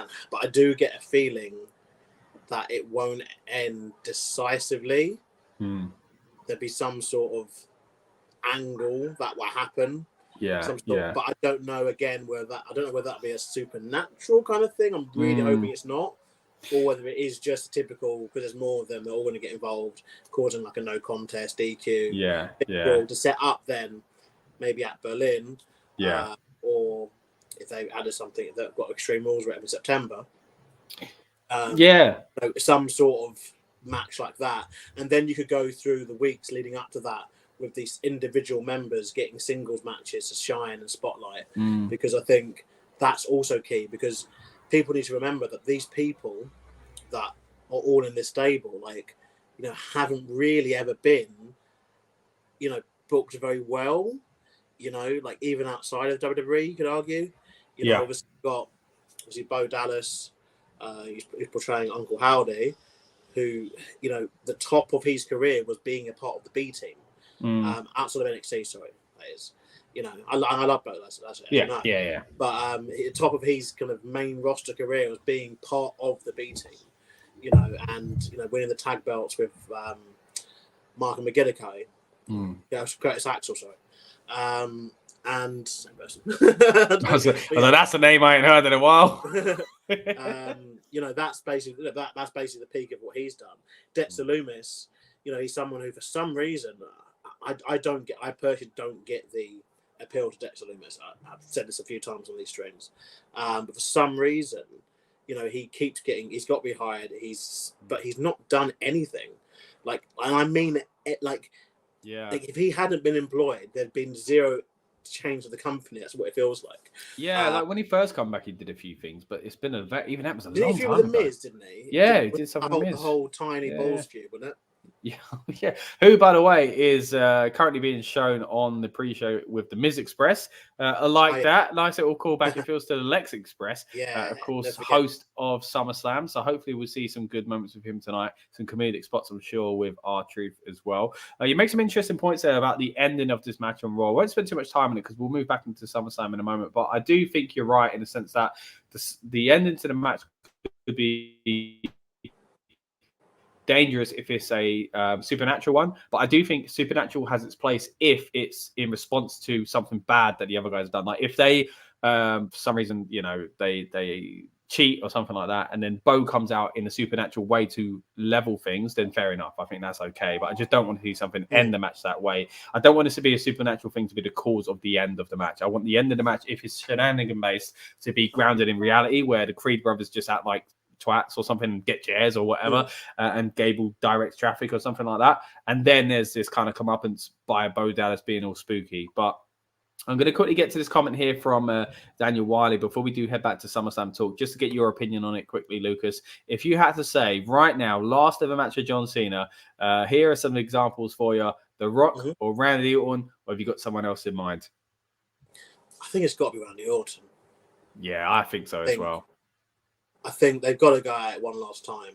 Yeah. And I think, you have to imagine discussions are kind of maybe already in plans for these things because obviously John Cena, while I don't think he will be the main event every single time he wrestles, obviously you have to imagine his last match will be a main event. But I still think he'd be an integral part to the big shows. And obviously they've etched a deal that's apparently 50 dates, so it's not just like 2 or 3 matches. It's a whole year. Pretty much one a week, yeah. Yeah, it's a whole year. Like some of them obviously may be non-wrestling appearences. One has to imagine he's not going to just show up on Raw and wrestle whatever. But I think people need to remember this is I think he's a man of his word, and I think it means a lot to him, this retirement tour. Yeah. And I think him and Randy have to go at it one more time. Yeah, I'm in agreement. I do think, and the whole kind of who gets to, because Randy's not at 16 yet, is he? But no. He could get to 16. Cena could get to 17. So I like that kind of aspect. We could do something with it. Of course, Randy and Cody could be a thing before that anyway. And that leads into Randy being a heel perfectly to then carry on being a heel into a Cena feud. So I think the stars are aligning for that one. And I personally would love to see it. Again, I've had issues but in the past with the way Cena was booked and stuff like that. And it was a period where, okay, it's another Orton Cena match, great. But now I'd be clamoring for it. I'd want to see it. It's been some time and you have to appreciate what those guys have done. And it'd be great for the people, for the wrestlers as people themselves. I think it'd be a lovely moment for the two of them. Yeah, I think I'm just kind of hoping that they keep the championship away from that program. I think, I'm hoping they've learned, from the Goldberg days, even The Rock when he's had it. We don't need it. We can have the attraction of, John Cena's last match, and that will be enough. That'll sell tickets. Yeah, that'll sell tickets. That will be a good match, and they won't one where we're sat there worrying, oh God, are they going to have Cena win the title, or retain win the title, retain the title on his final ever match, and then what? You know what I mean? But yeah, I mean that's obviously again a discussion for next year. I think that it is quite interesting though. I guess I'm broadening this out now, and it will link into SummerSlam because it's part of it. But it is interesting now, WWE already setting up things for like future years. Like there's already things to be invested in and loving about. Like obviously we've, they've already announced SummerSlam location for 2026 when it will be a 2-night event. And they've already announced that obviously Indianapolis are hosting, well, all three of the big shows, not they? Yeah, Rumble, at some stage. SummerSlam and WrestleMania. So we still haven't even got an announcement about Survivor Series for this year. I know we just did. It's in Vancouver. I was like, oh, okay. Yeah, so they're kind of, making the Canada stuff feel like the international shows, which it technically isn't national. Did they announce a date for it? They did. It is. Let me just double check for you. It was only about a day or two ago that they made the announcement, but it is. I think it might be the 30th or something like that. Yeah, November the 30th. I've got a show that weekend. I really want to go to Survivor Series, but I didn't. Can't miss my own show, sadly. But, okay, well that's interesting. Obviously, that's I think it's quite late for Survivor Series, isn't it? But it does, because we're moving. I mean, but remember, the past few years they've moved away from the December PLE, so it kind of makes sense when you look at it like that. So, it felt like bloody forever, didn't it? Like the gap between Survivor Series. Yeah, felt like and they didn't even do day one. They did day one as a Raw, didn't they? So it kind of, and then you got Rumble was, I think, right at the end of the month as well. So it was very long. The Rumble in February next year. Oh, and like the 1st or something, ain't it? Something like they're messing everything up. Yeah, it's going to be an interesting year. That's for sure. Sorry, my soundbar turned off. Careful! Don't want to get copyright. We've just been seeing on the pre-show, by the way, some great highlights from SummerSlam's past. At the moment, it's all about the Miz, but earlier on, they were showing things like the Fiend's debut. That was an incredible moment, and again, kind of tying in with our Wyatt Six conversation earlier on. Jordan Kirby has joined us in the chat. He says, "If Liv don't win, we riot." Thank you for your comment, buddy. I don't think you'll have to riot, mate. I think Liv is going to win. Yeah. Lucas, what are your thoughts on the Liv Morgan match, and whether or not we're going to get turns from the Judgment Day? Where you seeing this one playing out? Yeah, I mean, I guess the easy story would be obviously Rhea Ripley to win the belt, but that's also kind of a boring story. Obviously, Liv, she never really got into swing of things the first time round when she was women's champion. It's a couple of years back now. She had a feud and rivalry with obviously Ronda Rousey. And if they wanted to push, according to Ronda's account is that they wanted to do lots of different things, but we can all kind of see that there was definitely some creative struggle that obviously went on, during that feud and that rivalry. And she never really got going, did she? As champion, always felt a bit like she was champion, but she wasn't really champion. But this time around, it feels better. It feels like this is the run we wish we could have got a couple of years back. And people who have watched these for a while, you may recall our Elimination Chamber stream of predictions, when I did kind of say that I did feel that the Liv moment had kind of passed, and I was wrong. I think I was wrong. I think it's just got to show in wrestling, especially in WWE, all you need is like a new look of paint. All of a sudden, you're the in thing. Yeah. And obviously, even now, looking back at the highlights of Miz's career, he's showcasing stuff that he's done over the past, believe it or not, over 15 years now, 16, 17 years. It's like, he's the guy who really had to go, from everywhere, hasn't he? He's been the laughing stock, he's been the IC champion, he's been WWE champion, obviously, a couple of times. His main event pay-per-views against like John Cena, but he's also just been like a tag champ of R-Truth recently. Yeah, he's a true epitome of like he can just switch it up. I still maintain that him and Dolph Ziggler, IC title feud was just definitely the past 10 years one of the strongest things they've done with that championship. Yeah, Liv Morgan, I think, is one where she's now really coming into her stride. In terms of the Judgment Day, it's getting a bit confusing now, and I guess because there's 2 matches now, involving the Judgment Day. There will be 3 of obviously R-Troopers on the card, but it's not. But there's 2 matches, and obviously it's interesting because it's kind of multi-layered, isn't it? Because you've got this whole Finn has been seemingly wanting to turn on Damian Priest since the minute they got together. It's been one of those, isn't it? Yeah, I was saying earlier card. that it was this time last year that Finn was going for the title and Damian was with the briefcase. That was last SummerSlam.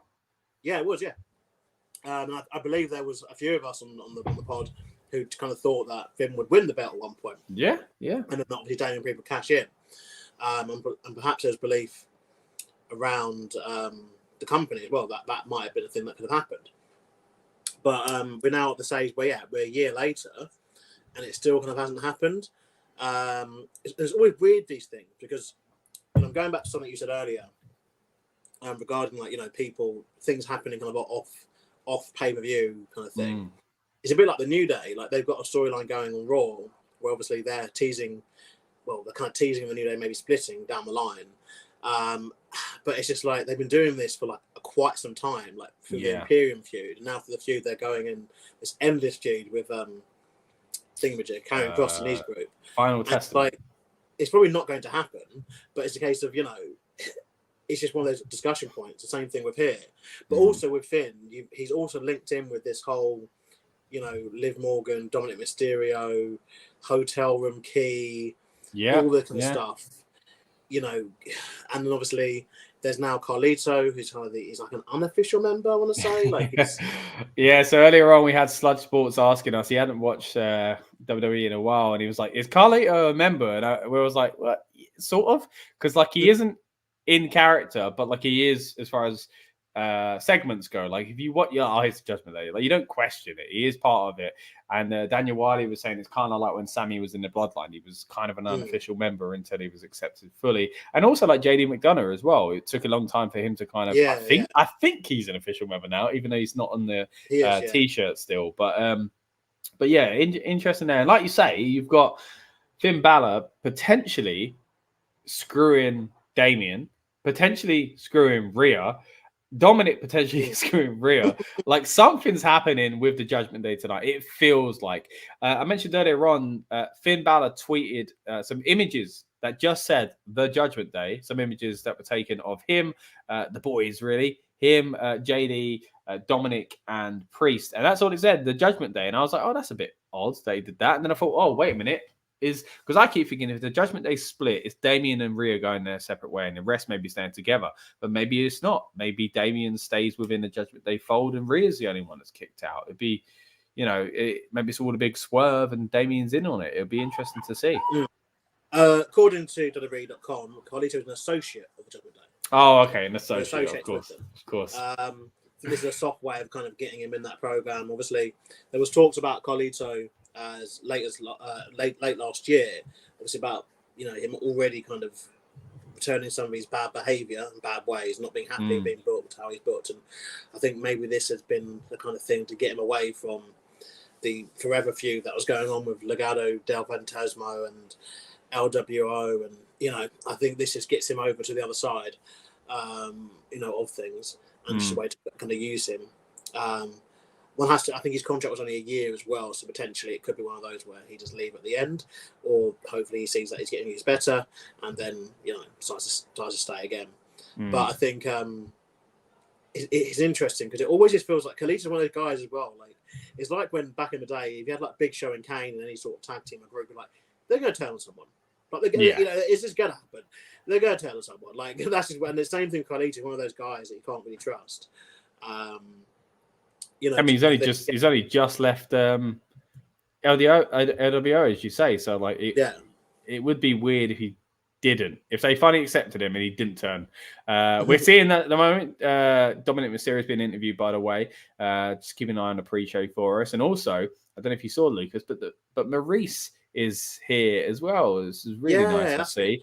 After the health situation she had a few months ago. First time we've seen her publicly in the WWE, at least. So, really nice to see her. I think that would have been a nice surprise, though, to put onto the main show. The Miz coming out to host with Maurice, Yeah. And perhaps they still might do that because, with respect, we are still over 2.5 hours until that show even starts. By which point we probably forget that Maurice even appeared. Potentially. It's interesting that they're using this pre-show. The pre-show, it's now just taking over this. I mean, obviously, I've only watched half an hour of it, and most of it, obviously, on mute because obviously we're in the stream. But it's taking this weird thing where it's a mixture of video packages, bits on the stage with the panel, as we're used to, then bits kind of with fans now, backstage, pre-recorded, live. Like it's honestly like its own beast. It just worry me that WWE might start just selling tickets to the bloody pre-show. Like, Gosh. you know, they said it was like $20, you know, for people just to be part of this pre-show. They found like a little venue, Yeah, you know, found like a 200, 300 seater kind of conference hall or something, and said, look, this is the pre-show, because it's a very interesting format they're using. And obviously, as the evening goes on, we'll keep reporting. At the moment, they're talking to t-shirt contest winners or something like that. And yeah, you have to imagine they're going to have more interviews with the wrestlers and stuff, and more video packages as we go on. But yeah, I mean, what match? I mean, I'll ask you guys, what match are you most looking forward to? I guess. So for me, I was saying before you came on, there's nothing here where I'm like, oh, this is the wrestler type match, you know, like there's nothing where I'm like, oh, this is workhorse. A few years ago, Punk and Drew could have been that, and that's no disrespect, you know, they especially Punk, you know, getting up there in age as far as, you know, he's been injured lately, and I really hope that's not going to happen again tonight. No kind of shade against him there, but it is something I'm concerned about. But the match I think in ring stuff is probably Sami Zayn and Bron Breakker. I think I'm excited to see what they can do in the ring. They'd last month had a decent match together. We'll get into our predictions for it in a minute, because I'm going to replay some of what we said earlier in the week, because one of the things you said about that match made me laugh. But as far as storyline goes, which I do think this is a very storyline heavy card, is Solo and Cody, because of the potential of, you know, who could show up, or maybe another person as well. And then the two Judgment Day ones for me. But at the same time, I'm just as excited to hopefully see LA United get crowned moment as well. So yeah, I mean, I think it's going back to that thing of the main events, obviously, they do feel big at least. I mean, I've got a gripe with the card, and I don't know, like I've said this a few times to people this week, but you know, they're kind of allergic to tag team matches or something. Like there's single, you know, and it's like, and it's weird though. I know they've done the title change, haven't they? With yeah, I mean that's what's strange about it, because that could have been on SummerSlam. We kind of touched on that earlier, but also those two guys, DIY, was booked very well in NXT under Triple H. It was like Triple H was bringing back the glory of tag team wrestling. Like NXT tag team division was incredible for a long, long time. So it's really weird to see that not be the case. So yeah, it is kind of confusing. DIY were kind of like, in a mad way, were kind of traditional champions, weren't they? Yeah. Because if they had the belts on Theory and Waller, who didn't really have any heat on them, and they were villains. So to get the belts onto the Samoans, they needed to obviously have a team in between, and it happened to be DIY.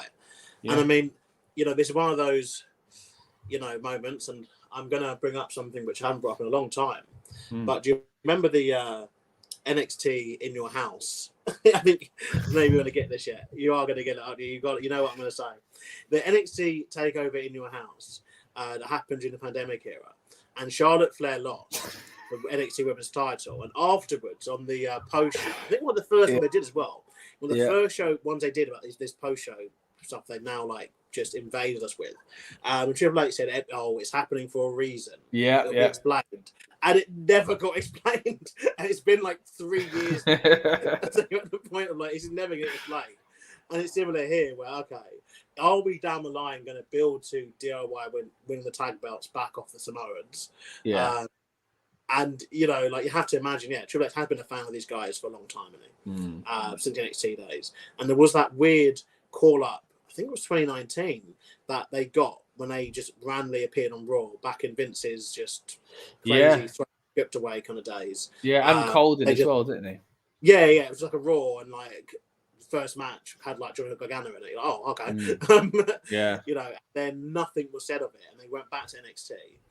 And then they did the whole NXT Survivor Series angle. I think that was either later that same year.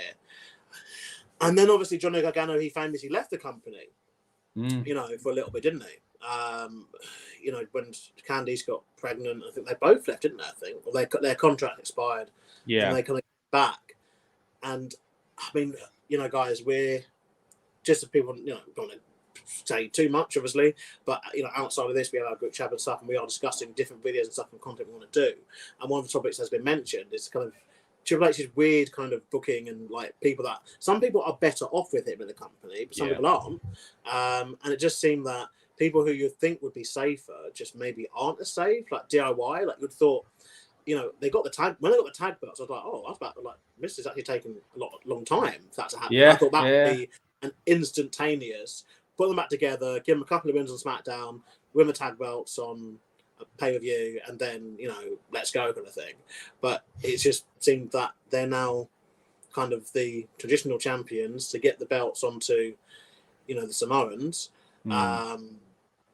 which it just feels a bit weird, doesn't it? Well, I think maybe because it is, you think NXT is the blueprint for what he did there is going to be what he does here. And maybe that's what it is. Maybe he's concerned that it will come across badly if he keeps pushing the same old guys. Because of that, he ironically is hesitant to do that, So that could be part of it.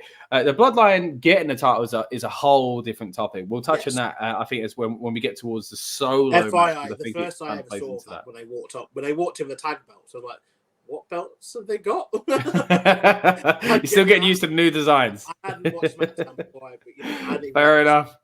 And I only found out the DIY title win like last week as well. So I don't know when they you're a little bit behind. It was recently. Yeah, it weren't too long ago. Recent, wasn't it? Yeah. Because Austin Theory and Waller was still the champs like about a month ago, weren't they? Yeah, it was. Yeah, it wasn't that long ago.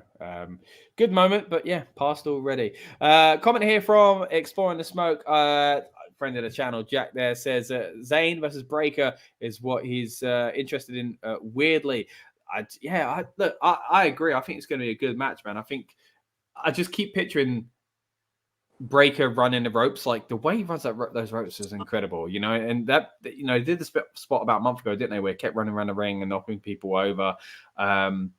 There's a little bit of speculation in the comments earlier on that maybe Ilya Dragunov could maybe pop up and be involved with this match somehow as well. We haven't seen him much lately as well. And he was kind of, in and around the Bron Breakker storyline before. So that'll be interesting as well. Jack says 26 miles per hour. Apparently. It's mad, like crazy. And he's a beast. And I do hope he gets the Steiner name eventually. Obviously, they refer to it all the time, but they're just still calling him Bron Breakker. Geezer was a mutant in high school football. Yeah, I mean, I can see it, man. It's no surprise. Which, by the way, check out Jack's channel, Exploring the Smoke. Fantastic channel. There's a lot of reaction videos and things like that to things like sports, American football, NASCAR, pro wrestling as well. So go and give him a subscribe and make sure you subscribe to us as well. Hey, we're all sharing the love. What we're going to do, actually, we're going to play some of our clips from our prediction show earlier in the week. So I'm just going to get your reaction to these, Lucas, because we got these out. We put them out on TikTok, Instagram, here on YouTube as well. But I haven't actually heard what you think, because obviously we didn't do the podcast that we usually do. So I haven't heard your thoughts on my opinions. I haven't heard your thoughts on Daniel's opinions and things like that as well. Sadly, we haven't got anything from Rob at the moment. So what we'll do is for match by match, I figured we'll play our original predictions and then we'll kind of react to them, see if we would have changed them or anything like that. So just going to line this one up for a moment. Let's go with... Let's do it. Let's start off strong with the World Heavyweight Championship. Damian Priest versus Gunther. Now, this is kind of a tough one to predict, actually, because I feel like Gunther doesn't lose often, right? And then he goes on these long reigns. But is this the time for Damian Priest to lose the title? Maybe. It started to pick up recently with his championship reign, and it looks like the Judgment Day are probably going to split, or at least split in half very soon. Will it happen here? I'm not sure. Ultimately, does Gunther go into Berlin as champion, or does he win it there? I'm going to say he goes and win the title. He's winning at SummerSlam. It's Lucas here with my predictions for SummerSlam 2024, and they are as follows. So the World Heavyweight Championship match between Damian Priest, the champion, and Gunther. I think that sadly it is time for the reign of boredom to end, and it's time for the ascension of Gunther, and I believe that Gunther will be victorious in this contest, especially with Bash at Berlin coming up. And finally, right, guys, it is Dan with my predictions for WWE SummerSlam 2024. Now, first up, we have Gunther taking on Damian Priest for the World Heavyweight Championship. Now, we have coming up Bash at Berlin, where Gunther will, in my opinion, most likely either go in with or win the World Heavyweight Championship. Now, I think that in this one, I think Gunther is going to come out of this match as not the victor. So Damian Priest, I think, is going to win due to Judgment Day shenanigans. All right. So the first thing I have to mention there is Lucas. Where's the hat tonight? Oh, you're a mute. You're a mute. I can't hear you. The hat is here. Nice. That was cool, man. Appreciate that. I guess, yeah, you can't be anyone with a hat, I guess, on this. Oh, yeah, of course. Yeah. But yeah, okay, some interesting points then. I mean, I think you and I, we both agreed. We think that Gunther is going to win, and Dan thought that Gunther's going to lose, and he thought because of Judgment Day interference. We mentioned this quite a few times, obviously already.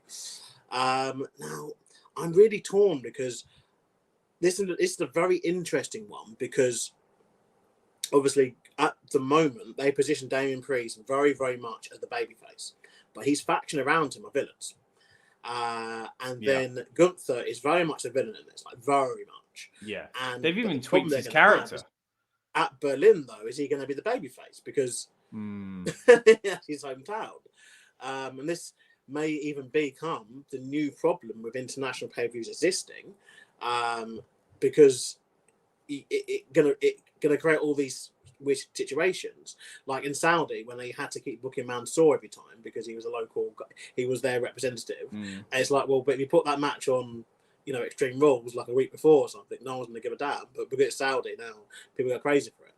But yeah, like I think the general consensus is that Gunther is winning the championship this month. That's what it feels like from I think like 95% of fans, and I think more people think it's happening tonight than in Berlin. But there is also the fact that we keep saying Damian Priest is going to... I mean, I keep saying anyway that Damian's going to lose. He doesn't lose.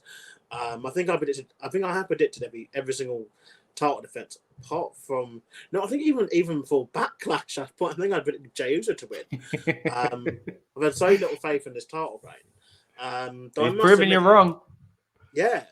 But something I said to someone earlier when they were predicting this is it's a bit of a hard one to predict because obviously Seth Rollins was the first champion, held the belt for what, like 8 months, 9 months. Yeah. Then the second champion was obviously Drew McIntyre's 4-minute one at WrestleMania. But by now we're the third champion, and he's only had it a few months. But like, do you set the precedent that everyone has like long runs of this belt? Because you have to imagine, well, if Gunther wins it, that'd be that's gonna be a long reign too. So like, do you want every champion being a long reign? I'd say no. I think for me, I'd be kind of annoyed if there was Judgment Day shenanigans in this match because obviously you had Judgment Day shenanigans in the Jey Uso match. You had that mess of last month, which I don't think I've still digested.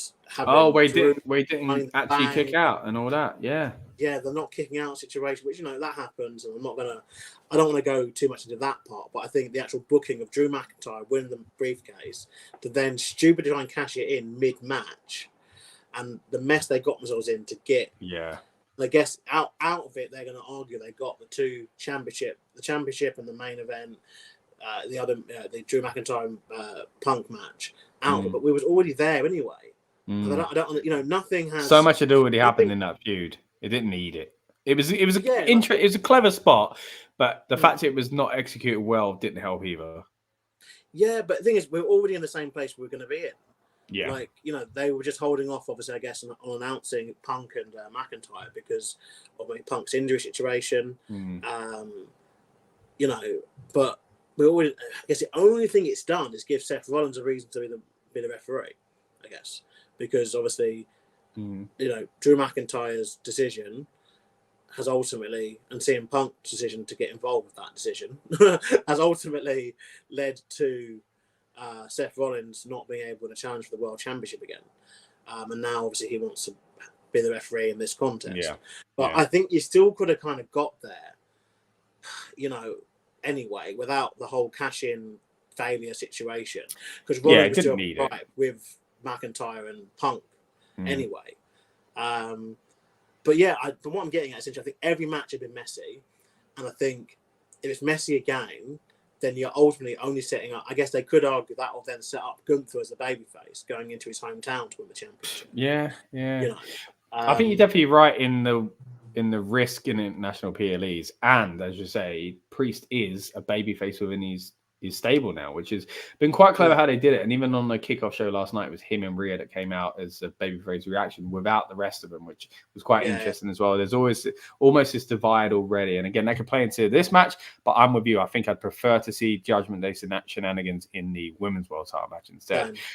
Jack says, I agree with Priest from Dan, and also says, don't make me call you and join with absolutely zero knowledge being all nice. Look, we'll be nice here, but yeah, we should hook up and do some sort of collab someday anyway, mate. It'd be a pleasure to work together again.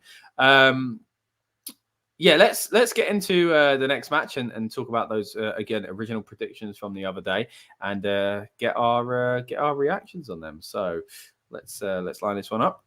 Nia Jax for the Women's Championship. You know what? Give it to Nia. Bayley's not been bad lately. I've enjoyed what she's been doing, but Nia's been doing really well lately as well. It could be controversial. I know there's going to be some people online that are going to disagree with that, but to me, Nia Jax has done great since she's come back, and I think she deserves a reward because of that. All right, and then my next prediction is for the match between Bayley and Nia Jax, or Queen Nia. Now, do I go 2-for-2 with the two King/Queen of the Ring winners winning their brands championships? I think I might do, to be fair.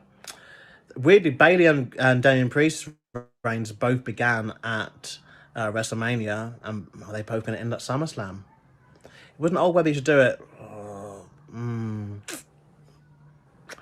I'm going to go with Bayley retaining. Yeah, I'm going to go with Bayley retaining. Yeah.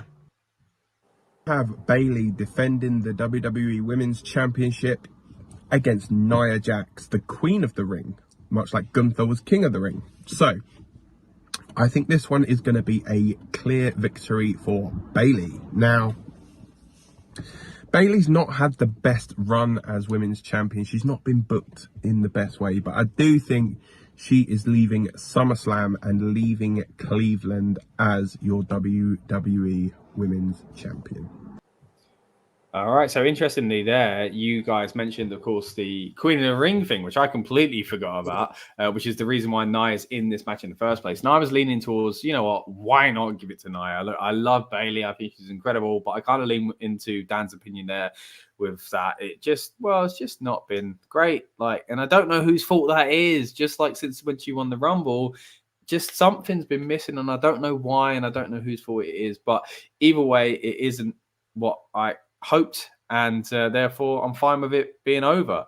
And again, I know a lot of people are going to be against the idea of Nia Jax. I know that's a controversial take, but man, why not, man? Let's just do it. Now, a lot of people since we put those previews out, and again, I appreciate everyone that's joined us because of those. I know we got a lot of new followers on YouTube, TikTok, and Insta for that. So at RN Pro Wrestling, if you haven't already. But I saw a few comments saying about Tiffany Stratton potentially cashing in here as well. What are your thoughts on that? Because again, none of us touched on Tiffany Stratton potentially cashing in their Money in the Bank briefcase. And what are your thoughts on your original prediction there? So yeah, I pivoted, didn't I, halfway through? And you know, I think you'll be used to it. How I kind of predict stuff, I kind of think it all out and kind of go around the houses and kind of think. But yeah, I think the reason why I pivoted is because I did have that thought that they only have that one kind of. There's not really been a defining moment of Bayley's run with this. You know, obviously, while one would imagine that Bayley would get another championship run in the company, it's never like a really done deal with some of these people. You know, like I feel she's not, because she's not like Charlotte, who we just know when she gets back, she will get the title. And she's not even like a Becky Lynch. Like she's on that secondary tier essentially. And obviously the top tier will always, like for me anyway, be like Charlotte for most people anyway. Like from WWE, I think would be like Charlotte, Becky, Rhea now very much, Bianca Belair, Jade Cargill is kind of on the cusp, but and then whoever the flavour of the month is. And it's just a case of if Bayley never gets back in that top tier, like this may be like the last one she gets, with the championship. And so that's what I was thinking. And the thing is, the Queen and King of the Ring thing, and the reason I mentioned it, I think if it's going to become the standard, it needs to be somewhat successful. They can't have both of them lose. But then do we need to have both of them win? They've already there was years, when I remember the Rumble and the Money in the Bank stats were always, it's like 99%. And now it's, I can't remember this. I think it's quite low now, particularly for Money in the Bank. They have a lot of failed cash-ins and mess ups, haven't they, over the past, definitely past like 5 years. In terms of the Money in the Bank, though, I don't want it to be cashed in yet. I think, particularly because they wasted the men's one, I think just buys your time a little bit and keep the briefcase, because the briefcase also is also an advert for the show existing and like a reason for it to be on television and for them to start, obviously, whenever they start the discussions for Money in the Bank next year, it's a case of, they've got the briefcase on telly to kind of prove like, it'd be good because it's something which we actually give a shit about, not just something we, sorry about that, something that we, just discard on the same night or the week afterwards. It's a big talking point for the whole year. And I feel it'd be a bit forced if Tiffany was to cash in and win at this moment, just to get the title change. Yeah. Which I don't think is needed. I think the title change, if they want to do it, just give the belt to Nia. That instantly changes things. Yeah, freshens it up. Because I think sometimes Money in the Bank, it's booked in that position where they're between a rock and a hard place, and it gets them just out of those two options. But I don't think they're there with this one. I think Bayley retaining will be good because people will go, okay, there's other big matches that can happen with Bayley and she can get a moment, blah, blah. Nia wins, it's like, okay, maybe we're going to set up a rematch, but still it then leads to different kind of matches happening on pay-per-view, and there's still some new clashes that we could have, and it'd be a different spotlight for Nia to be in, obviously. So I don't think they're there yet. Do you know what I mean? Like sometimes they have those champions where where no one wants either person to win, and so it makes sense, for the cash-in to happen. But yeah, we're not there yet, in my opinion. What did you think about Tiffany cashing in on the prospects of it? Look, I kind of get it because it plays into the Nia Jax storyline that they're buddies, and Nia just presented her with the pink briefcase after it was destroyed and all that kind of stuff as well, which makes me think, she's going to have it for a while. But that could just be the swerve because they know the patterns that we recognize, and we are, as fans, are now going, she's only got that just now, so she won't be losing it or getting rid of it, cashing it in. So that makes me think it won't happen, but then also, or it could happen even. But also, I'm with you. I don't think it needs to happen yet, but I get the temptation. I get the temptation of it SummerSlam, the big moment and stuff like that. But again, like as you say, Drew lost his straight away. And it is kind of awkward if we're 3 months in and both Money in the Banks have been cashed in on, whether successful or not. It would be like less than 2 months, I think. We're talking 7 right, weeks. yeah. So it'd be quite, in my opinion, be quite disappointing for that. So I don't know if she will. I mean, again, it was a complete blind spot for me. I didn't even think about it until it was brought up in that comment. But look, I can understand why WWE would be tempted. And I was saying earlier on, there is so much potential for surprises on this show and big moments on this show. My big fear is that none of them happen. And that we kind of work like I'm okay. Like they don't all have to happen. It would be overkill if Finn turned, Dominic turned, Roman come back, Jimmy come back. All this. We'll get to some of those later on as well. But at the same time, you want one or two, right? So I feel like if we're not going to get some of them because they're not doable at the moment, then maybe Tiffany is their answer to make that big, exciting moment at SummerSlam that you can at least at the end of the show go, well, we got that surprise. Yeah, I mean, I'd hope that it's not the resort though. I mean, it's not like we can't make anything else happen. So what's our kind of default? Let's have a cash in.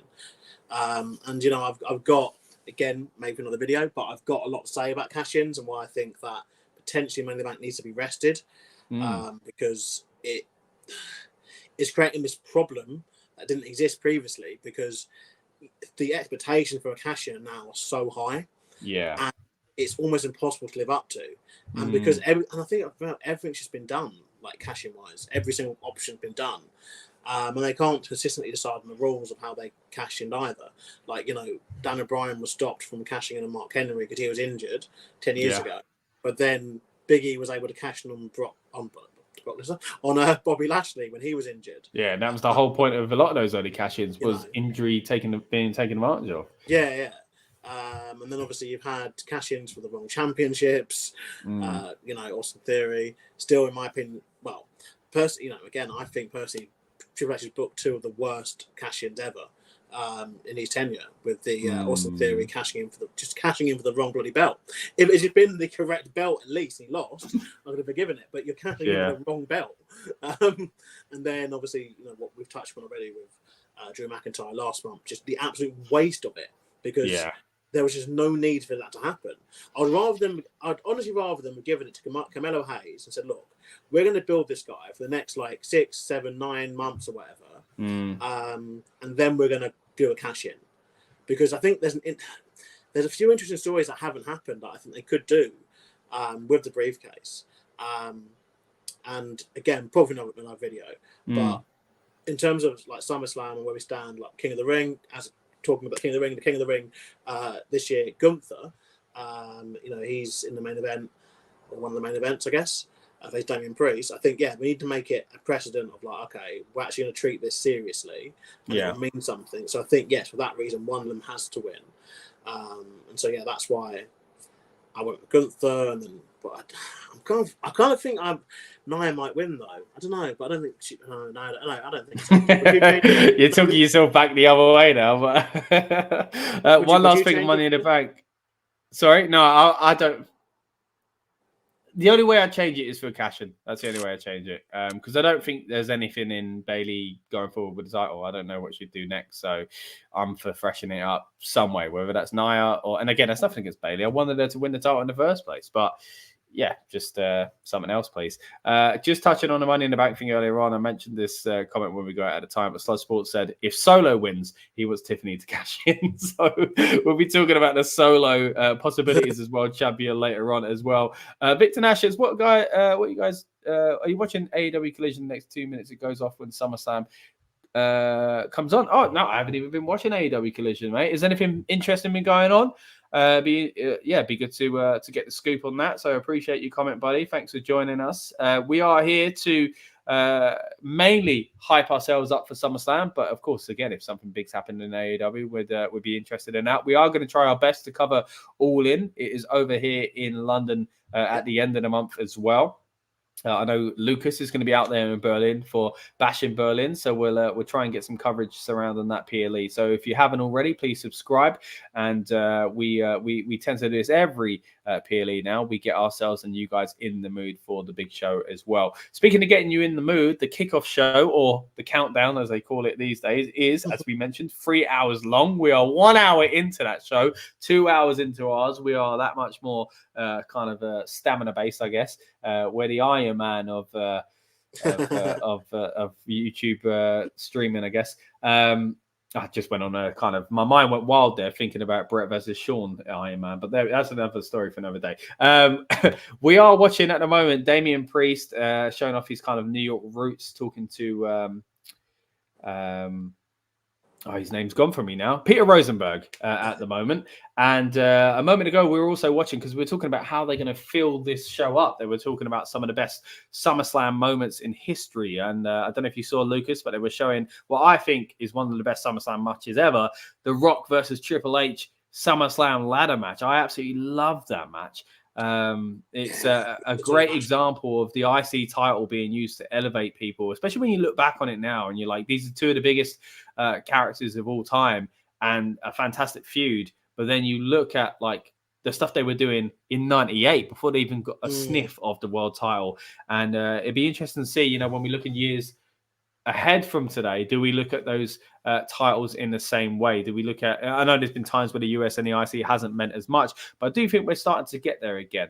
The Gunther reign helped the IC, and I do think hopefully Bron Breakker's going to win tonight as well. Let's get back on track though with our predictions and talk about the ones we made earlier this week. And again, we'll react to these as we go along. So next up, versus Rhea Ripley. This is one of the big ones. Dominic's turning, right? Surely.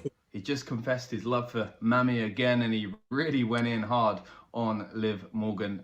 I think it's a big old swerve. He's joining up with Liv, and we're going to get super mega babyface Rhea as a result. For the other women's championship between the champion Liv Morgan and Rhea Ripley, Mami is back, but I don't believe she's winning the championship here. I think that there's more to this Dominic Mysterio kind of story than meets the eyes, and I think this will continue past SummerSlam, potentially up to Bad Blood, where they may even have a match inside Hell in a Cell or something that Dominic isn't involved with. So yeah, I will go with a victory for Liv Morgan.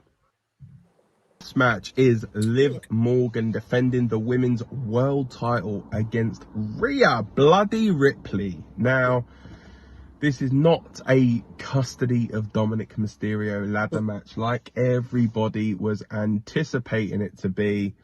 But nonetheless, I think this is going to be a very, very good match. Yeah, it's hard. This one, I think, for me, is the hardest one to actually decipher. So what I'm going to do is I am going to actually toss a coin on this one. So heads, Rhea Ripley. Tails, Liv Morgan.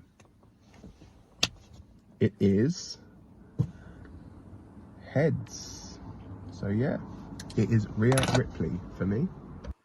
All right, some interesting notes there from our original predictions. Once again, I was all about Dominic turning.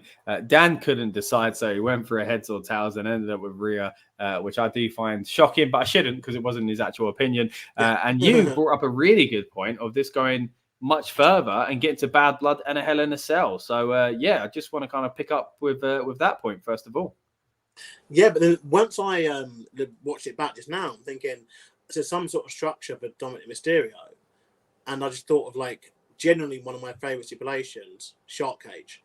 That's got to be it. Like, if we're not gonna have, that's great. That's great. Like, yeah. And Triple H is clearly a fan because he did it in NXT before. I mean, someone will correct it wrong, but I don't think they've done one, so I think this would be a good use of it. And yeah, not on the main roster because they did it in NXT. I don't know if they can have. I think they can because haven't they had like a Hell in a Cell and a cage match in the same show, so they can use two different things to lower the things or whatever they need. Do you think we are getting Hell in a Cell at Bad Blood then, even if it's not this feud? Yeah, I mean you got it. Like why not the main event that? Like if you're not, I mean, isn't it to the date as well of the first one as well, isn't it? It's the same date. October 4th. What, like the actual? Oh, is it really? Okay. I believe so. Yeah, it's the same day. Wow. Okay. It's the first ever Hell in a Cell match. So I think. I imagine you're going to get some Undertaker and Shawn Michaels kind of. You know, like when they used to wheel. Mankind Foley out all the time to go. It's a terrible match. You don't want to do it. You know, like they'll probably get some of that going on as well. So, I mean, it's a bit of a refresher, really. We've got rid of the Hell in a Cell PLE, which is why I'm surprised you think it's nailed on. Because it does again start to be that argument of aren't we just forcing stipulations into the calendar? So yes and no. I guess this one feels like it's been booked though. Like I think that's a difference. I think for me, it's like if start of January you see the pay-per-view calendar and you see Hell in a Cell's in October, you know you're getting that match. No matter what is going on in the company, they're going to put that match on the pay-per-view, right? And it might not even fit, but I think the fact that they announced it during this period where they were announcing this new strategy of them obviously announcing things, you know, in dribs and drabs, aren't they? Of going, oh look, we got a Glasgow pay-per-view in like 2 months. Be here in like 2 months, and look now then they go the other end. Like, now we're not from SummerSlam for 2 years away. But I think this new kind of thing of that means that it feels a bit more deliberate of when they're announcing things, and it felt like when they announced it, it's like, oh, we're in the middle of like a Punk and McIntyre feud, and also we've got the stuff going on with Liv and Rhea. You can feel it with certain feuds. I get and you we've got for like that. Roman coming back, and potentially we've got the whole John Cena thing. There's lots kind of going towards that, so it doesn't feel as forced. I think something else that might help it is if the characters themselves on screen say, look, there's a cell match. I want it. I want that cell match. Rather than what they used to do at Hell in a Cell where they just went kind of into it lazily. I think it would be a lot better. Because that's what was missing with the Hell in a Cell, I think, for a while was people going, this is what we're doing. Do you know what I mean? Like, this is the only thing to end it. Because it was obvious we were doing that. You know what I mean? Come October, it was time to do Hell in a Cell, whatever month it would be in. So I think if we're going to make it a nailed-on thing that the wrestlers are aware of and we're aware of, then the wrestlers should be going to people like Adam Pearce and, Magnus and saying, look, I want the Hell in a Cell match. Like, I think I want Punk in that, or I want Liv in that. Do you know what I mean? Like, I think that'd be a nice way to kind of make something that was obvious less kind of shoehorned, and kind of still fit that feud, as you say, because we do have, rightly so, we do have some incredible feuds at the moment that feel like they could be Hell in a Cell worthy if the timing was right within those feuds as well. Go ahead. Yeah, I don't know if they were now. I think that's the next pay-per-view after Bash at Berlin as well. Because it is. Yeah, October, isn't it? So I guess they're not going to have one in September. Yeah, so very late August, very early October at least. So it does seem as well they are deliberately avoiding AEW stuff as well with this because obviously they've moved SummerSlam earlier 2 years in a row now, haven't they? Last year in July, wasn't it? I believe, and this year right at the start of August. Obviously, AEW doing it all in at the end of August. And then obviously AEW then do All Out, which obviously this last year was a week afterwards, which created this absolute insanity of a week for that company, as we know from last year, where obviously they went into Wembley with CM Punk employed and went into All Out in his hometown with CM Punk just being fired. I forgot about that.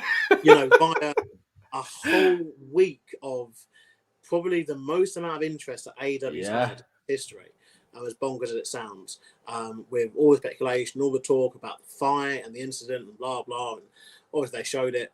I mean, to be in a weird way, them showing it kind of ruined it a little bit because it was being built up. The game, the child thing, Chinese whispers kind of thing, and things end up starting one thing and another. That's what it was getting like. It was getting to the point where the story was getting so embellished every single time you heard it. And if it kept going, it would have been like a full-on boxing, like MMA fight backstage. With everyone involved. And everyone would have said like, "Oh, I saw them, I saw that." But as we saw, it was literally not much to it. Yeah, some of it happened. It seemed off camera when the monitors fell and stuff like that. But it was. It's an interesting time in wrestling history, weren't it? So, but obviously this year, my point was this year that they moved All Out 2 weeks. And again, that wasn't just the only issue with All Out being a week afterwards. The other issue was they couldn't really announce any matches for him. No, it was bizarre. Yeah, it's a very bizarre time to be a fan of AEW because there was this real buzz about All In, and they shifted. The tickets that they say they shifted allegedly. They're still being disputed. I think every time you go on Wikipedia, the number goes down or up, depending on who they're seeing that day, I guess. But they went for that real high of All In, and they were pushing that a lot to obviously All Out, which obviously became the show that Punk got fired at in the last way. But they did deliver, by all accounts, like a decent pay-per-view. I watched bits of it, and I was quite impressed with some of it. And obviously, we are now moving into, and Tony Khan's obviously alluded. I'm sorry to distract some people so much about talking about AEW, but I think it's very important in terms of what we're discussing with the WWE days. Is obviously AEW are adding in more pay-per-views, so these kind of matches could come up more often, particularly around hot times of the year. And AEW at the moment haven't decided to be daft enough to want to run anything on like a Mania or Rumble weekend.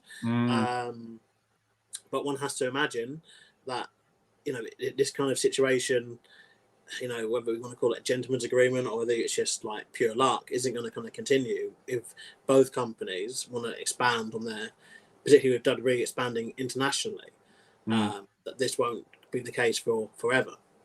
And also on top of that, the shift to Saturday PLEs for WWE, the link up with UFC with TKO as well. There's a lot of room for, I guess, tradition to be shaken up in the next few years as well. And again, AEW, I'm sure, going to be a big part of the changes in WWE calendar, even if they don't want to admit that as well. We currently see at the moment the pre-show. Again, we are 1 hour now, 47 minutes away, I believe, from the show starting itself. We can see a lovely little boat on on the water there. But what we saw just a moment ago was a hype package around Solo, Sikoa, and Cody Rhodes. Of course, a big part of the story there is what Muscan is saying here. Roman, WWE 2024. Will we see Roman Reigns return tonight? It'll be interesting to get everybody's thoughts and opinions on that, including our special guest now, who I'm going to bring in, Mr. Andrew Spores. How are you doing, buddy?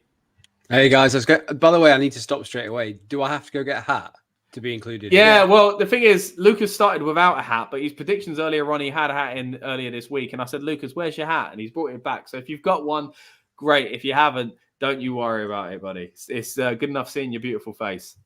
Well, that's very kind of you. The only thing I can see within like arm distance is my daughter's pink bike helmet, which I don't think. I don't know, man. That sounds pretty cool. Look, guys, we are live. We are rolling. I've been live for 2 hours, 10 minutes. So if you're all right, I'm going to quickly duck out for a room to the little boys' room. But a run. Nope. We've lost audio, I think, Scott. I think we lost Scott's audio. If you're trying to fix it, I'll just talk for now.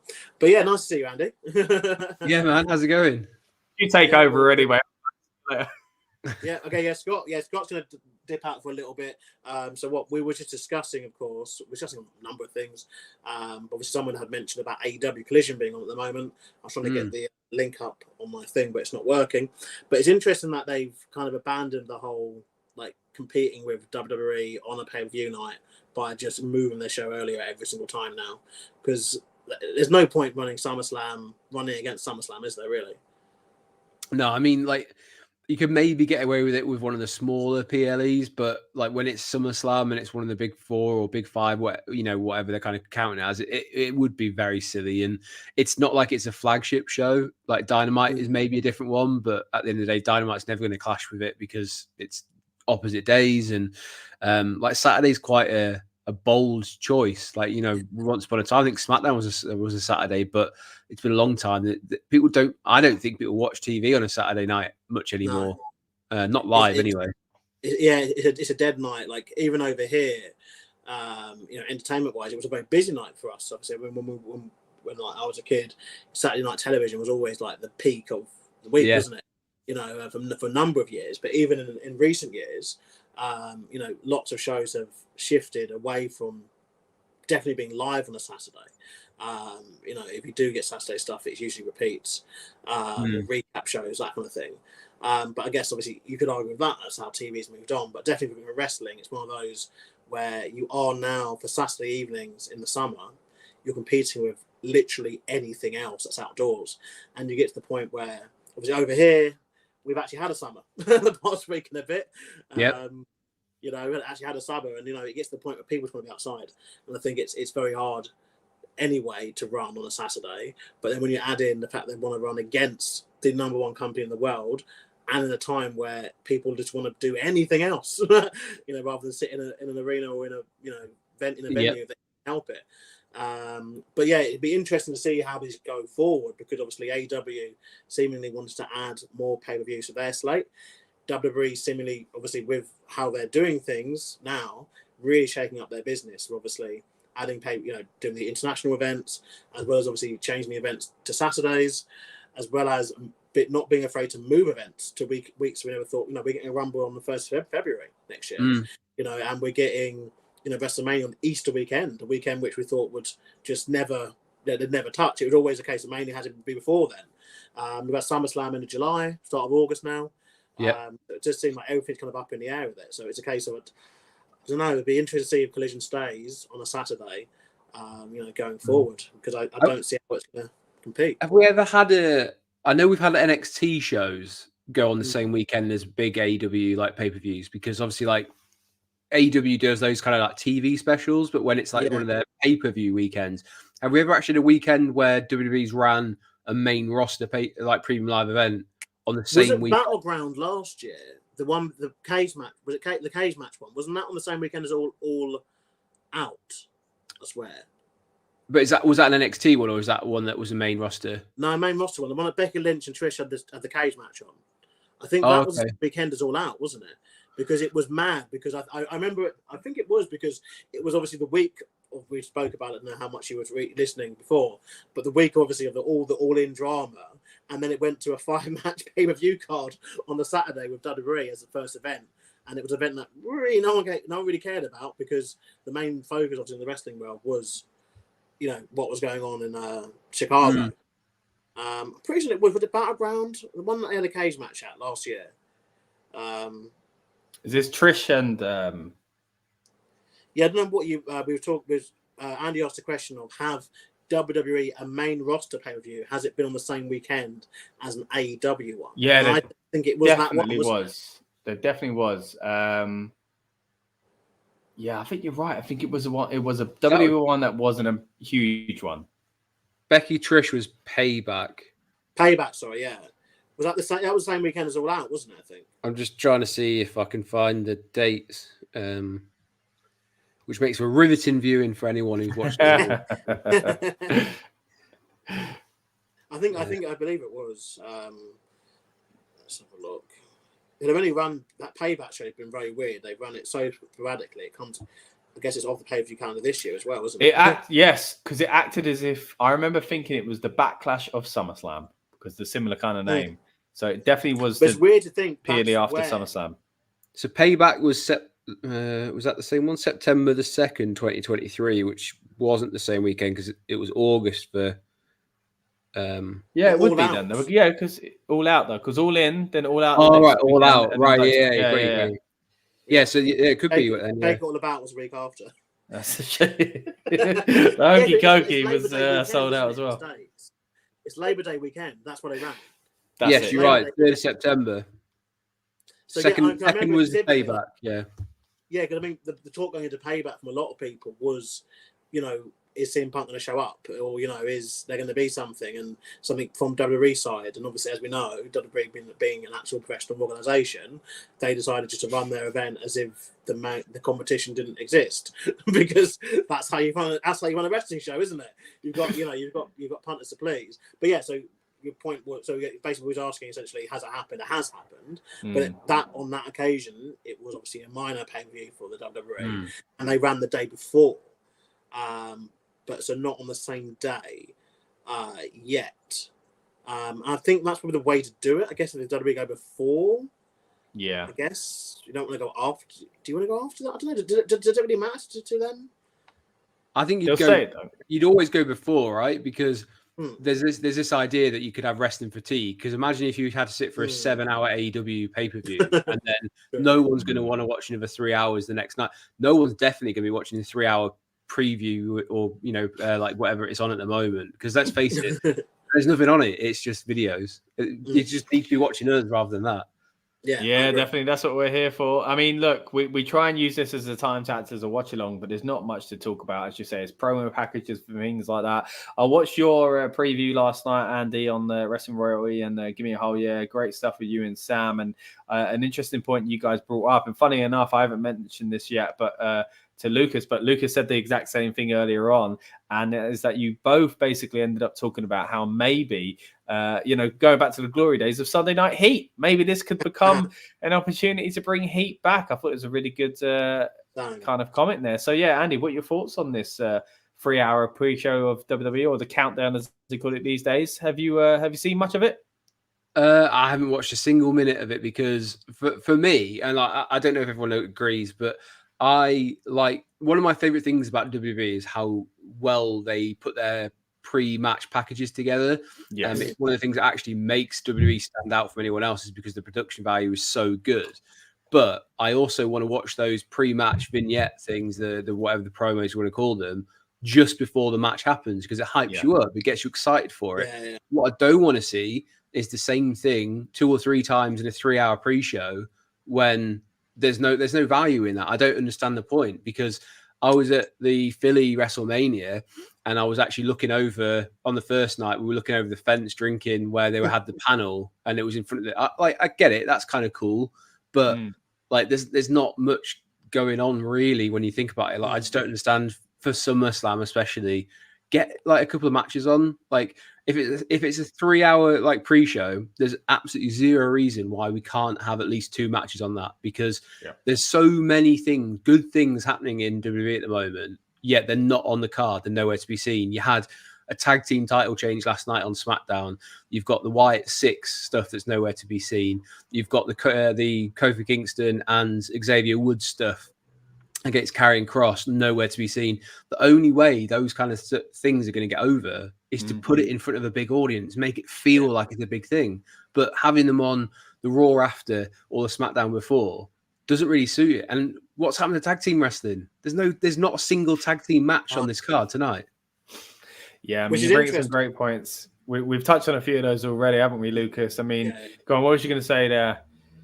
I want to say it's interesting because obviously AEW, you know, WWE and Triple H particularly put a lot of focus on tag wrestling, you know, and it just does seem they've gone back to that method of it's only there like when they want it to matter, when they want you to care about it.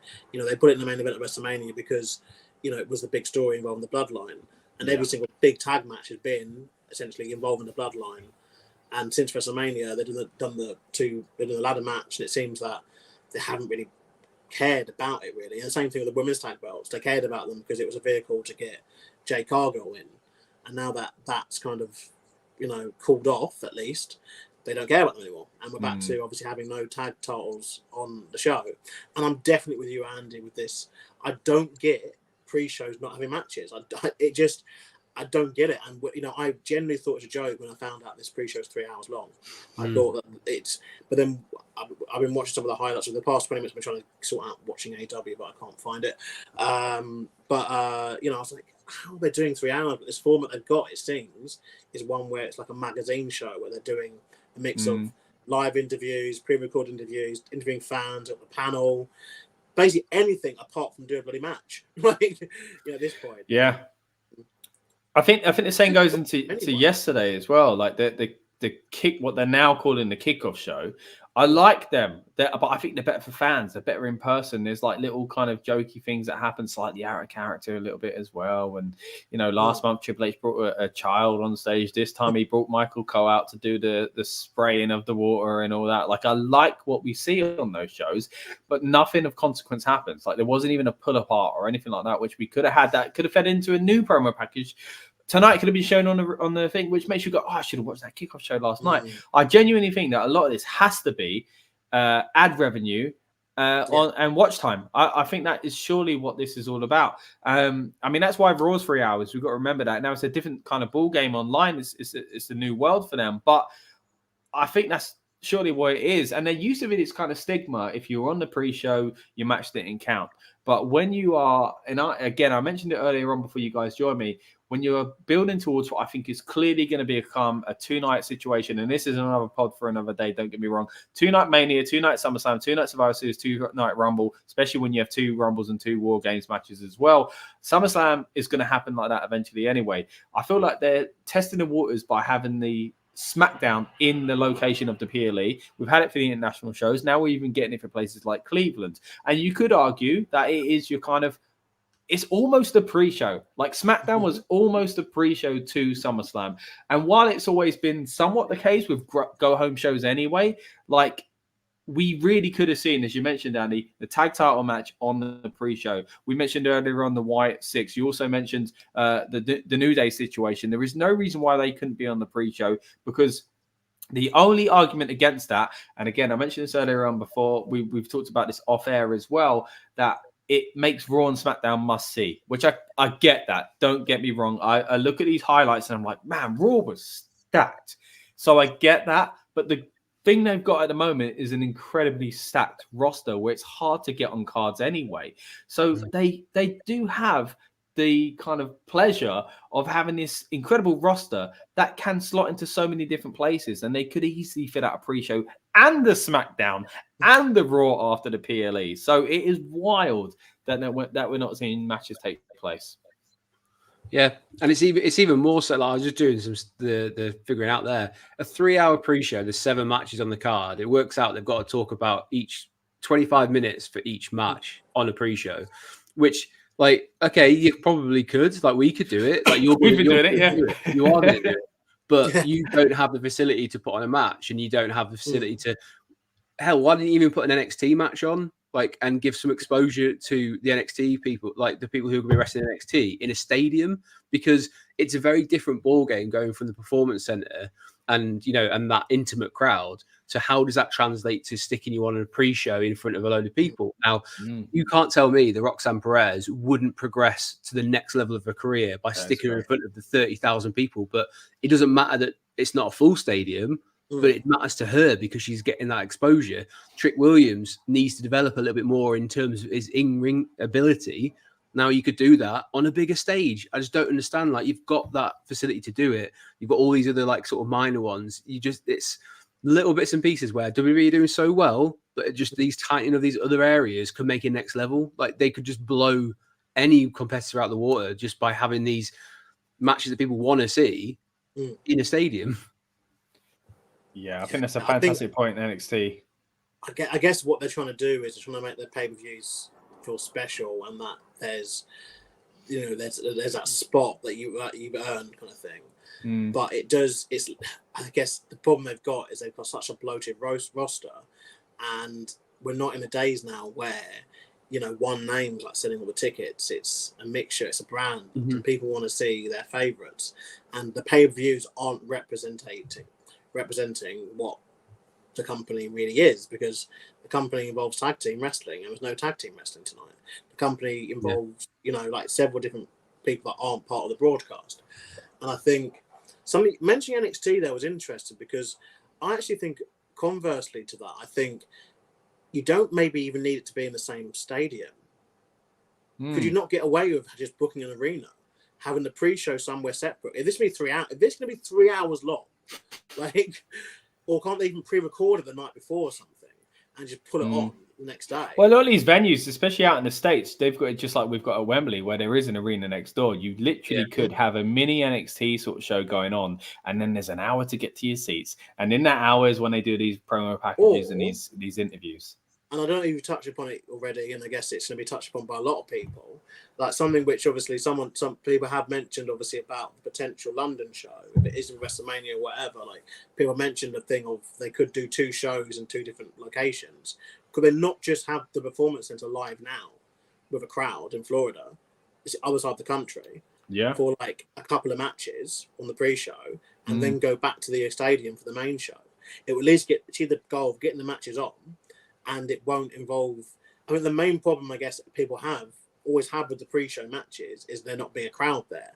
But if you've got a crowd at like a facility like the Performance Center, like, you're not have to worry about that, and you're not going to have to dilute this crowd, you know, from seeing it. It could be an option. It's a bit weird. It's a bit out there. Yeah, but it's still they can fine tune it. You know, as you said, they've got the facilities. Remember, you know, when they had the Manhattan Center, and they had that Barclays thing. They kept using everything, every show for like 5 years. It wasn't every show. It was like, where are they going to go next month? Barclays again. They could do the pre-show there, even, Lucas. But yeah, I mean, they have done this previously. Let's not even forget WrestleMania 2. You know, like 40 years ago almost, they did 3 venues. So that's not the best example though, because apparently anyone who's actually in the crowd has said how absolutely awful it was, because you'd be sat there going like, "Well, we've got nothing to do." They come back to us. So, like, I do get the point though. I think mine will just be a case of it's really good exposure for a live crowd is the biggest thing. Like, and that Performance Center, I've been lucky enough to be in there for an NXT taping. Oh, really? It's like a big family, like, and everyone knows each other. They would turn up if they did that, absolutely, even if it was just for a couple of matches. And they could even screen the rest of the show like in there for those guys who go in, and it's all free. They never charge for you to go to the performance center. It's just you turn up at Full Sail University car park, and then you get on a coach, and the coach takes you to the performance center, and then you watch the show and you get dropped back off again. You just need to apply online. It's all free.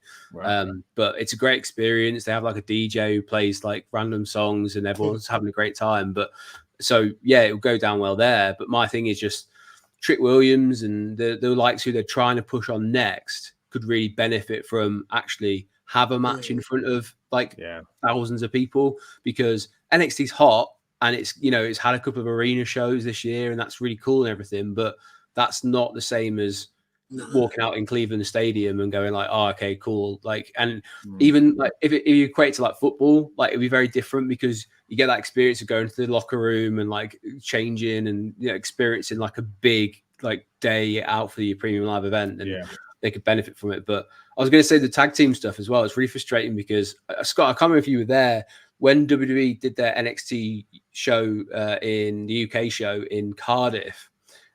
We sat ringside with Triple H afterwards, and he was asked about putting a card together, and it's never left me what he said. And like he said, there's certain matches that you have to have on in certain places within the card, because if you have match after match, it's all title matches, then the crowd will burn out. And tag team wrestling has always been for him that one where it's a nice lull at the beginning, and then you build it up, and then you get the hot tags towards the end, and it's a nice way for the crowd to settle into a match after they've just seen like a one-on-one chaotic match. They can go into a tag team match, and it kind of like resets the crowd a little bit. Now without that, you get these kind of peaks and troughs. Now unfortunately that then shifts that onto, okay, so who's the warm down match? And you go, oh, it's probably Bayley versus Nia Jax, because who's actually really excited about that match compared to some of the others? And then you look elsewhere and go, there needs to be another one that's going to come down. And you're like, oh, okay, so which one's that going to fall on? So is that going to be the LA Knight Logan Paul match? How are they going to be able to have the chemistry of pulling off a match? So, I think most people tonight, and forgive me if I'm wrong, you guys could tell me, I think everyone's looking forward to the CM Punk Drew McIntyre match. Everyone's looking forward to the Liv versus Rhea match, possibly the Gunther match as well. But then everything else is kind of like, yeah, they'll be okay, but like they're not outstanding. But I just think they're missing in the trick here, because it's going to get put on Bayley and Nia massively. Yeah, that's a great point. And it's nothing worse, I think, than going back to the old trope of the women's match is the time when you go to the toilet. You know what I mean? Like that is, and we don't want those days to come back, and we are at risk of that. And I think you make a good point there about this kind of, balance that you would get, especially in NXT. I used to, that era of NXT, I know, Andy, you're a big fan of it as well. But for me, like there were so many times that I enjoyed that more than the main PLE. And that was a big thing, because it was always covering big four PLEs on that same weekend. And I'd be like, it's hard to pick. Was Rumble better or was TakeOver better? That's how good they were at this time. And a lot of that was down to, again, as you say, Triple H's methods and stuff. I was saying to Lucas earlier on, though, and I'm not sure if it could apply to this same thing of kind of moving away from these methods because it feels like a trope.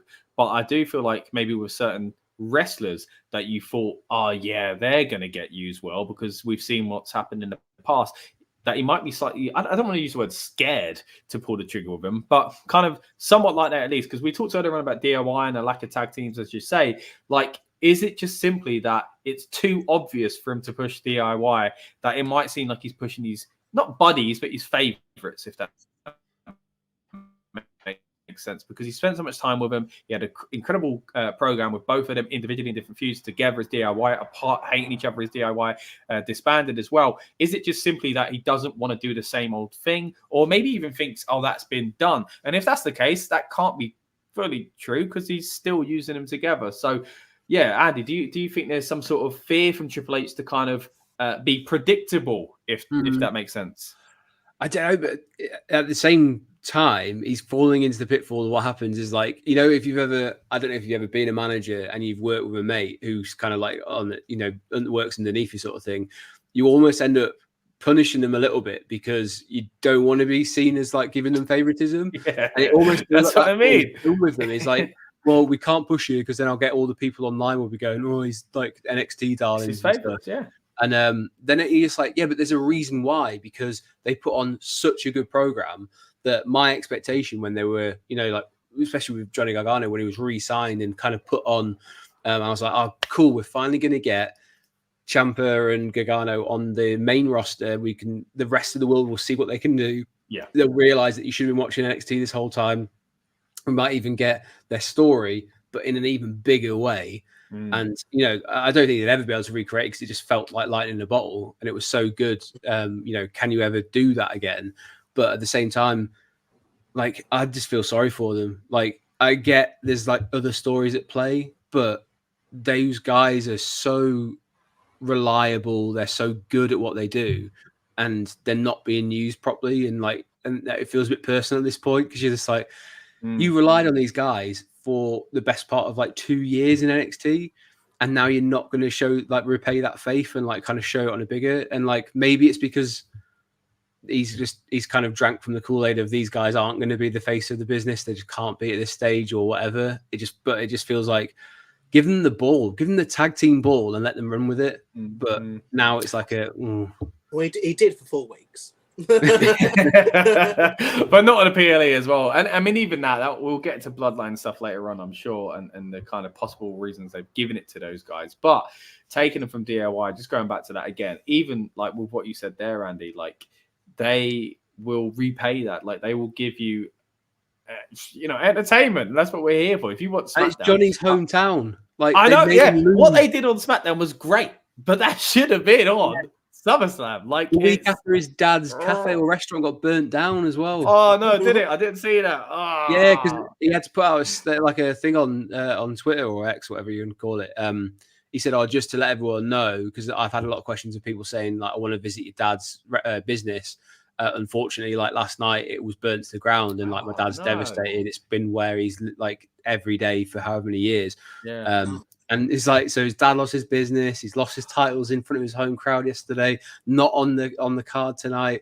But I don't know, because it wasn't even they did it in a screwy way. Because if it was a screwy way, like, all right, well, they're showing up tonight to help Cody out. But they didn't even do it that way. It was just a case of like Jacob Fatu just ran through them.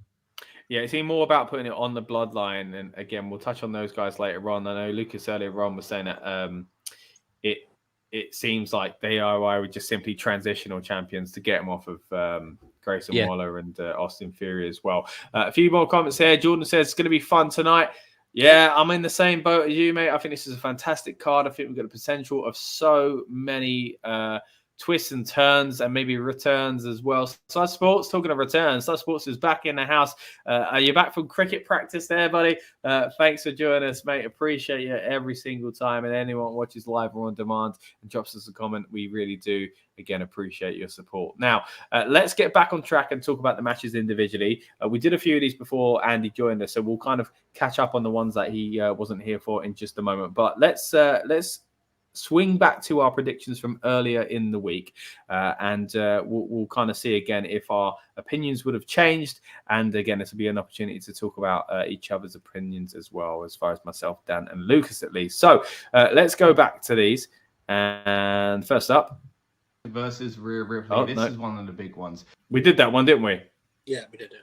Yeah. Ignore that. 1 second. Apologies.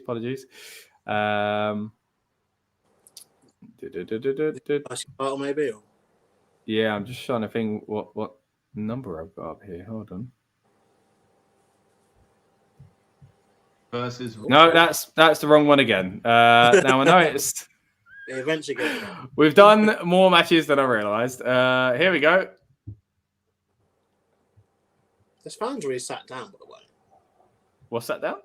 To watching the pre-show. This fan's. Oh yeah. There are, yeah. They could have had a match. Versus Solo Sikoa, a match that feels like it's been coming for quite some time. Well, we've seen it before, let's be honest, but this one is for the Undisputed title. I don't think Solo's winning it anytime soon, and surely we've got the Bloodline situation, we've got Roman Reigns. Will he be coming back? It's a big event. Usually I'd say yeah.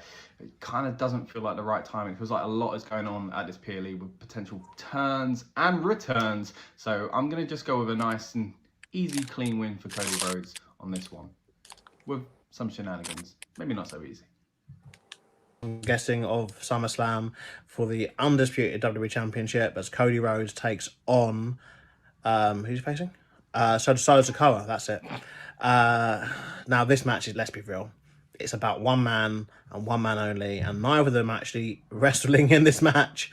It's about Roman Reigns' return, and I think the match should be okay. Solo's not it though. Sadly, Solo is not it, and this is one of those where he's gonna have to just suffer. But Cody Rhodes is going to be retaining, and Solo Sikoa will be facing maybe a Superman punch, a spear, and God knows what else at the wrath of the one, the only Roman Reigns, to prove why he's worth every single penny of his new alleged $50 million contract.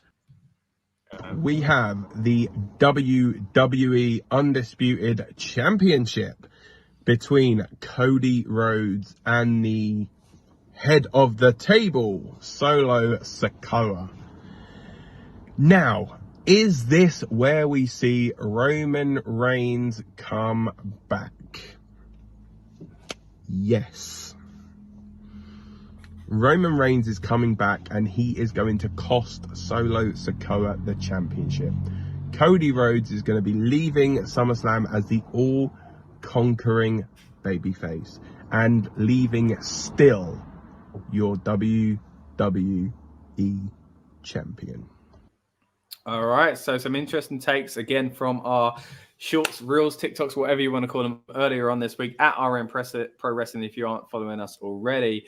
The main thing, weirdly enough, as Lucas alluded to there, is the talk around Roman Reigns. Now, I'll be honest, for me, I don't think it's going to happen. I feel like it's somewhat too obvious, and I don't feel like now is actually the time for that storyline to go in that direction. I think we've got a little bit more to go and slowly building towards that big moment by bringing back people like Jimmy Uso first, which I really, really got on board with when, again, I watched Andy's preview last night on Wrestling Royalty, and give me a whole yeah. So speaking of which, let's hand over to Andy, and just want to get your thoughts on our predictions there, mate. Yeah, it was interesting to hear pretty much three different viewpoints, I guess. I've got to agree, though. I don't really see.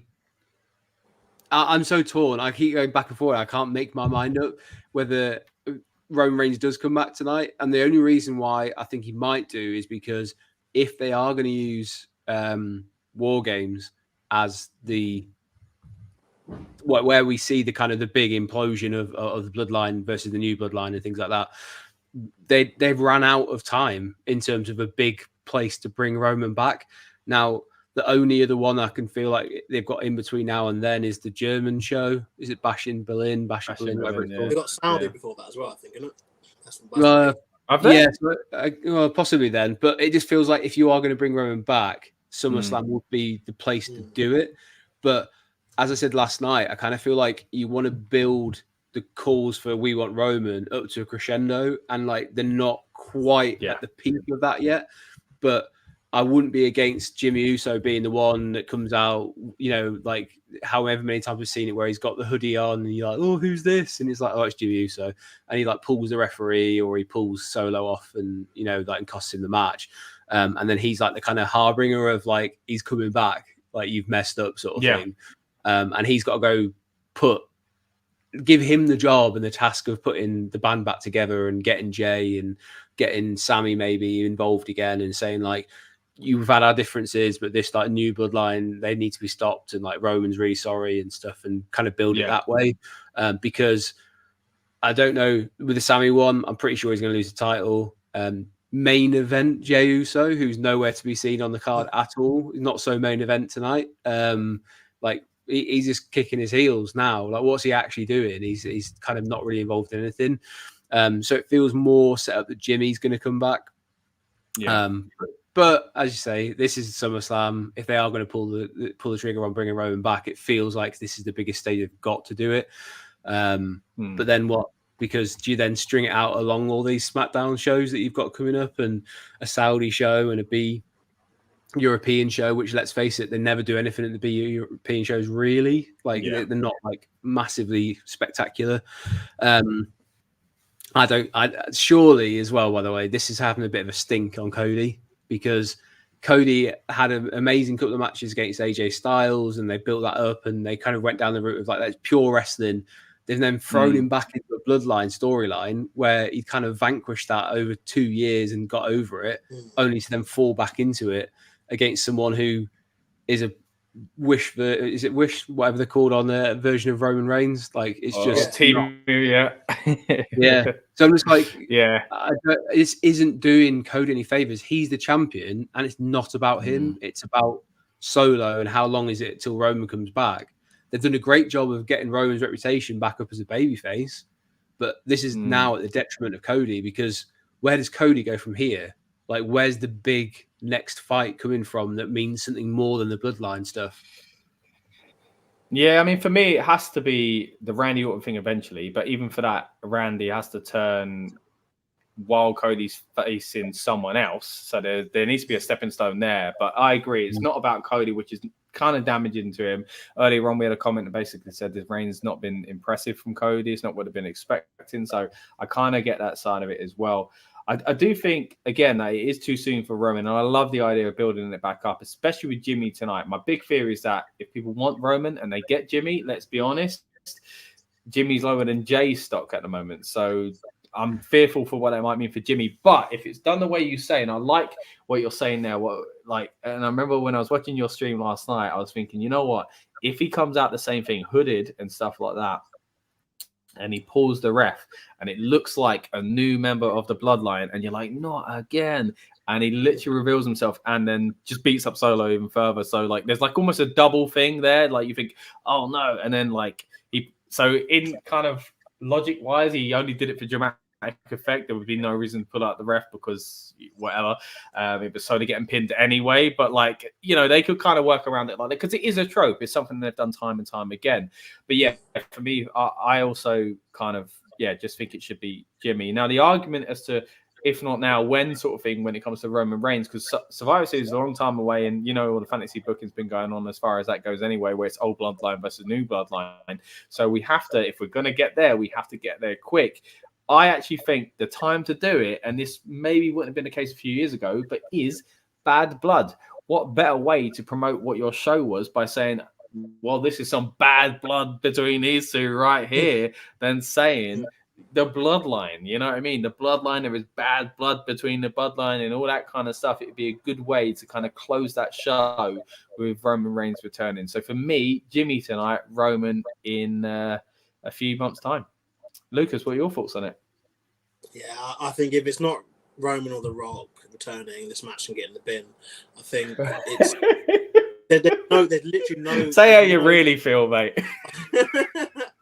I just feel a bit like if it's not them two returning, like why SummerSlam for Jimmy Uso?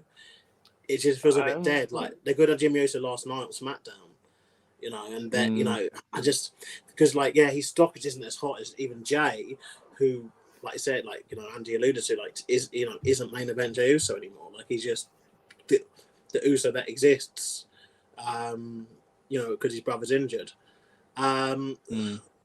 It's a tricky one because I think if it is predictable, I don't necessarily think that's always a bad thing.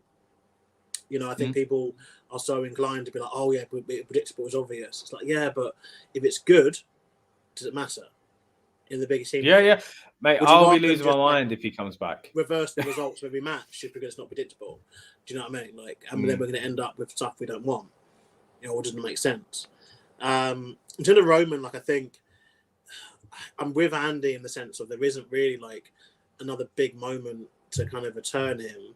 And I think it's always weird when people return on non-big five pay-per-views. It just always feels a bit weird.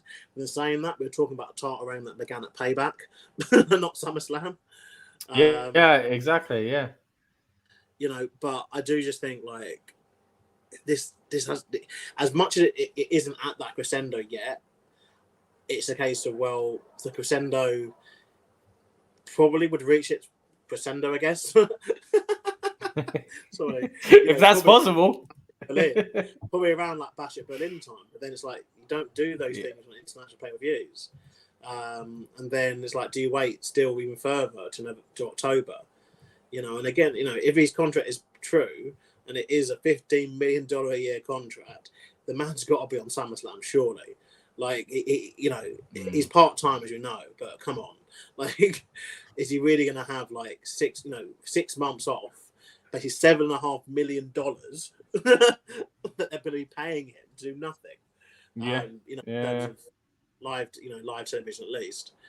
I think it's got to be. It's just got to be Roman or The Rock. It's got to be one of those two people. My thing about the fact they've made it bloodline rules. Good bloodline rules just basically means like everything kind of happens and returns and all that kind of stuff. The match will be long. Basically, it means you're going to get like a 45-minute match. Bloodline rules, just be real. Yeah. But yeah, it's got to be, surely. They can't. How would it feel if it was Jimmy and Paul Heyman, that combination? I think that's a bit better of a thing, but I don't know. I'm just with you, Andy. I'm thinking I don't know when the next big moment is for this to happen. Roman.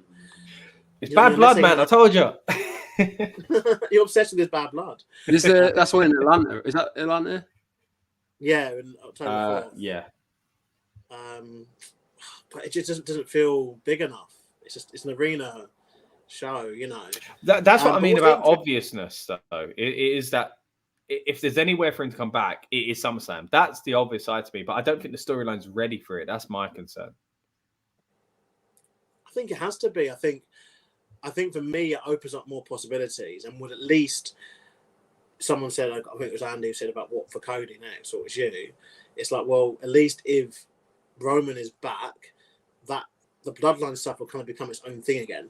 Which, to be honest, though, just create that other problem where their segment, particularly middle to latter part of last year, obviously was half a SmackDown, for one storyline, which involved at the time the main champion of the company who did not wrestle on weekly television.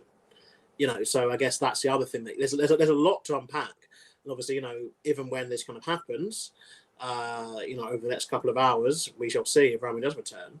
But it does feel a bit like they're going to have to do something to make sure that doesn't happen again. Because SmackDown being a 2-hour program, like they can't be doing half an hour, 40-minute segments for one storyline. I know it involves the main draw of the company, but for me, it's a case of, well, we're already suffering on pay-per-views, not having like so many talent. Let's not restrict them on TV as well. Yeah, that's a great point. Yeah. We are talking about great returns, guys. I've just seen the panel on the pre-show, the countdown even, has got Sean Waltman. So good to see him back on the WWE screen there. So that's quite nice. Still no matches, by the way. I'd even like to see X-Pac in the ring at this this moment in time, but we're not getting that. Andy, have you got any more comments on this? I want to say main event, but we don't even know where this is going to go on the card. Maybe we'll touch on that in a bit. But any more thoughts on the Cody Rhodes versus Sikoa match before we do move on to the next one? I would say it's going to. I'm pretty sure it's going to main event, because even if Roman doesn't come back, they're going to want you to watch till the end to think he might come back. And I am a little bit worried where they go, oh, it's bloodline rules, and it feels more obvious that something's going to happen. But I really don't know which way to go, whether he's coming back or not, because I feel like there's lots of things to say he might, and there's lots of things to say he won't. And like my head is a bit like, oh, I don't know. And I'd rather just concentrate on the match and then enjoy what happens afterwards as a separate thing. Yeah. But I don't even know what kind of match these guys can put on together, because Solo, I've not been as fan of Solo Sikoa, even when he was on NXT, and he actually used to do a bit more talking and he had a bit more character and relevance. But it's just not my kind of competitor. Like Umaga was cool because he actually felt like a legitimate threat. And it just feels like he's like an Umaga light version, where you kind of get very similar movesets, but he's not as, he just doesn't seem to hit moves with as much of an impact, and he doesn't seem to kind of be fluid in his motions like Umaga was, and he was a bigger guy than Solo as well. And I just kind of feel like Cody's got to carry this match all the way through. And it's not even that long ago since we saw the two of them have a match and it just didn't finish. So it's kind of one of those ones of you've given us this on a SmackDown not too long ago where it had a DQ finish, and it just feels like it's not special. enough to be the main event of a big 4 pay-per-view. You've got lots of other ones, directions you could have gone. I just think this is a spot that they've put Cody in and hoped for the best. But I think he'll get through it. Like, I think he comes out with the belt. I just don't see how you can put the belt on Solo Sikoa. Like, it would be an absolute nightmare for me if tonight ends and it's Damian Priest and Solo Sikoa as the champions of WWE. Like, absolutely not. I'm not having it. That's the thing. We're going into this card. It is huge. There's so much potential in surprises and storyline based stuff. And if we end up, like you say, with stuff like that, I think there's a big chance we feel quite disappointed. And if they do go on last and there is no surprise, then that's a risky move as well, especially for a big. I know it's not like letting people go home at the end of Mania are unhappy, but SummerSlam is a big deal as well. So it is a risky move. And if it does go on last, for me, there's got to be some sort of swerve. I mean, we haven't even touched on Lucas's prediction that it could possibly be The Rock. And I think that is, I don't think it's going to happen anytime soon. And we should probably move on to another match in a moment. But I'll quickly say that's, again, probably a conversation for another day. If it does happen tonight, best believe we will be talking all about on the instant reaction. Go on. Yeah, I don't think it will be The Rock. I was just saying it has to be, for me, it has to be a return of that magnitude. Roman okay, yeah, I get you. Got you. So yeah, I don't think it. But the thing about The Rock is it will happen at some point, right? And he's going to go either to be the person above Solo or go against Cody. So when does that fit in? And we all know what it's been like with The Rock. I would have obviously Roman return tonight. They use that to build up their Bloodline Civil War thing at Survivor Series, and then The Rock returns as part of Survivor Series. Yeah, that's what I would do. That'd be good, especially, I mean, he debuted there as well. Survivor Series as well. All links in quite nicely. And then most likely they then have the Rock and Cody match. Then Rock goes to Hall of Fame, and then hopefully hopefully that's it for him. Because I think otherwise you risk there just being a bit overkill for someone like The Rock. They've still got to somehow do Rock and Roman as well. Maybe the year after. So Rock would have to be a heel for a bit. I don't know. Well, that's another discussion. But I don't think it'd be him. I mean, yeah, that could be the swerve. Everyone thinks it's Roman, it's The Rock returning. But look, let's I mean, that'd be huge. It'd be massive if that happens tonight. So again, I don't know where to go with it, but it'd be huge. Andy, thoughts on that? Well, the way I've always seen it is eventually The Rock will be kind of revealed as the new tribal chief, and he's kind of been the one who's been pulling the strings for Solo and things like that. And I agree with Lucas. I think you've got to go all the way through to Survivor Series and the War Games match, and then have it revealed that The Rock has actually been, calling the shots for Solo and help Solo win. I don't think we get a Rock Cody match. Personally, I don't know if it ever happens, but I think we actually are more likely to get the Roman Rock match next year, because that then goes. The Rock can have justification, because he can basically say, "You were the tribal chief, but you dropped the ball when you lost to Cody. I gave you everything, and then you messed it up because you had all these rivalries. You decided to go after Seth rather than go after Cody when you had the opportunity. You didn't do what you had to do." So you're not the tribal chief. I'm the guy who's in charge, and that sets that up nicely. You've got that line for the future, and it always seemed like a bit of an uneasy alliance anyway. But if you are going to bring The Rock back in that position, there should have been some hint about it. Like Solo would have to hint that, the real boss is coming, or there has to be lines drip fed in. Otherwise, the story's not there. And I don't see, if The Rock came back, what's the justification? Does he help Cody win because he wants a match with Cody, but then he screws over his own family to do so? Or does he help Solo win because then it's I thought you wanted the belt, and now you're just going to ask him to relinquish it? And it gets very messy very quickly. Whereas the sort of more linear approach for this story to play out is let the Civil War happen, then he'd be revealed as whose side he's actually on, because you've got a 4-on-4 match easily set up where you'd have Roman, the Usos, and probably Sami at this stage versus the New Bloodline, who have got 4 members as well. And if you have to add more people in, fine. I just don't think they need to at the moment. But that's the way I would play it out. The Rock can't come back tonight. It makes no sense. Yeah, again, big moment if it was at SummerSlam, and we'd all have something to talk about later on the instant reaction as well. So again, guys, stick with us tonight. We are going to come straight back live as soon as SummerSlam goes off the air, and we'll be breaking down everything we see here tonight as well. Let's move on to the next match, though. Even though it is tempting to spend another hour talking about the Bloodline, it's been that much of a crazy storyline that could go in so many different directions. And again, we could feel completely different in just a few hours' time. But let's move on to the next one. And again, we'll play our clips from earlier this week when we released our original predictions. LA Knight, talking about matches that have been a long time coming. Well, moments a long time coming as well. LA Knight, yeah, should be coming away with the US title. Should is the key word. And I really hope they do that, because over a year ago, Money in the Bank London, it felt like his time was then. And it felt like this feud with Logan Paul was coming straight after that event. Didn't happen. We waited a while for it. Logan's now a champ. It's now time to take the title off him. He's done well with it. He's been on the talk shows, he's been on his podcast, he's been on red carpets, he's had that title out and about as we expected he would. But for me, LA Knight, he's got to win the title now. For the United States Championship, Logan Paul defending against LA Knight. Yeah! And are we going to see a new United States champion in the form of LA Knight? Yeah.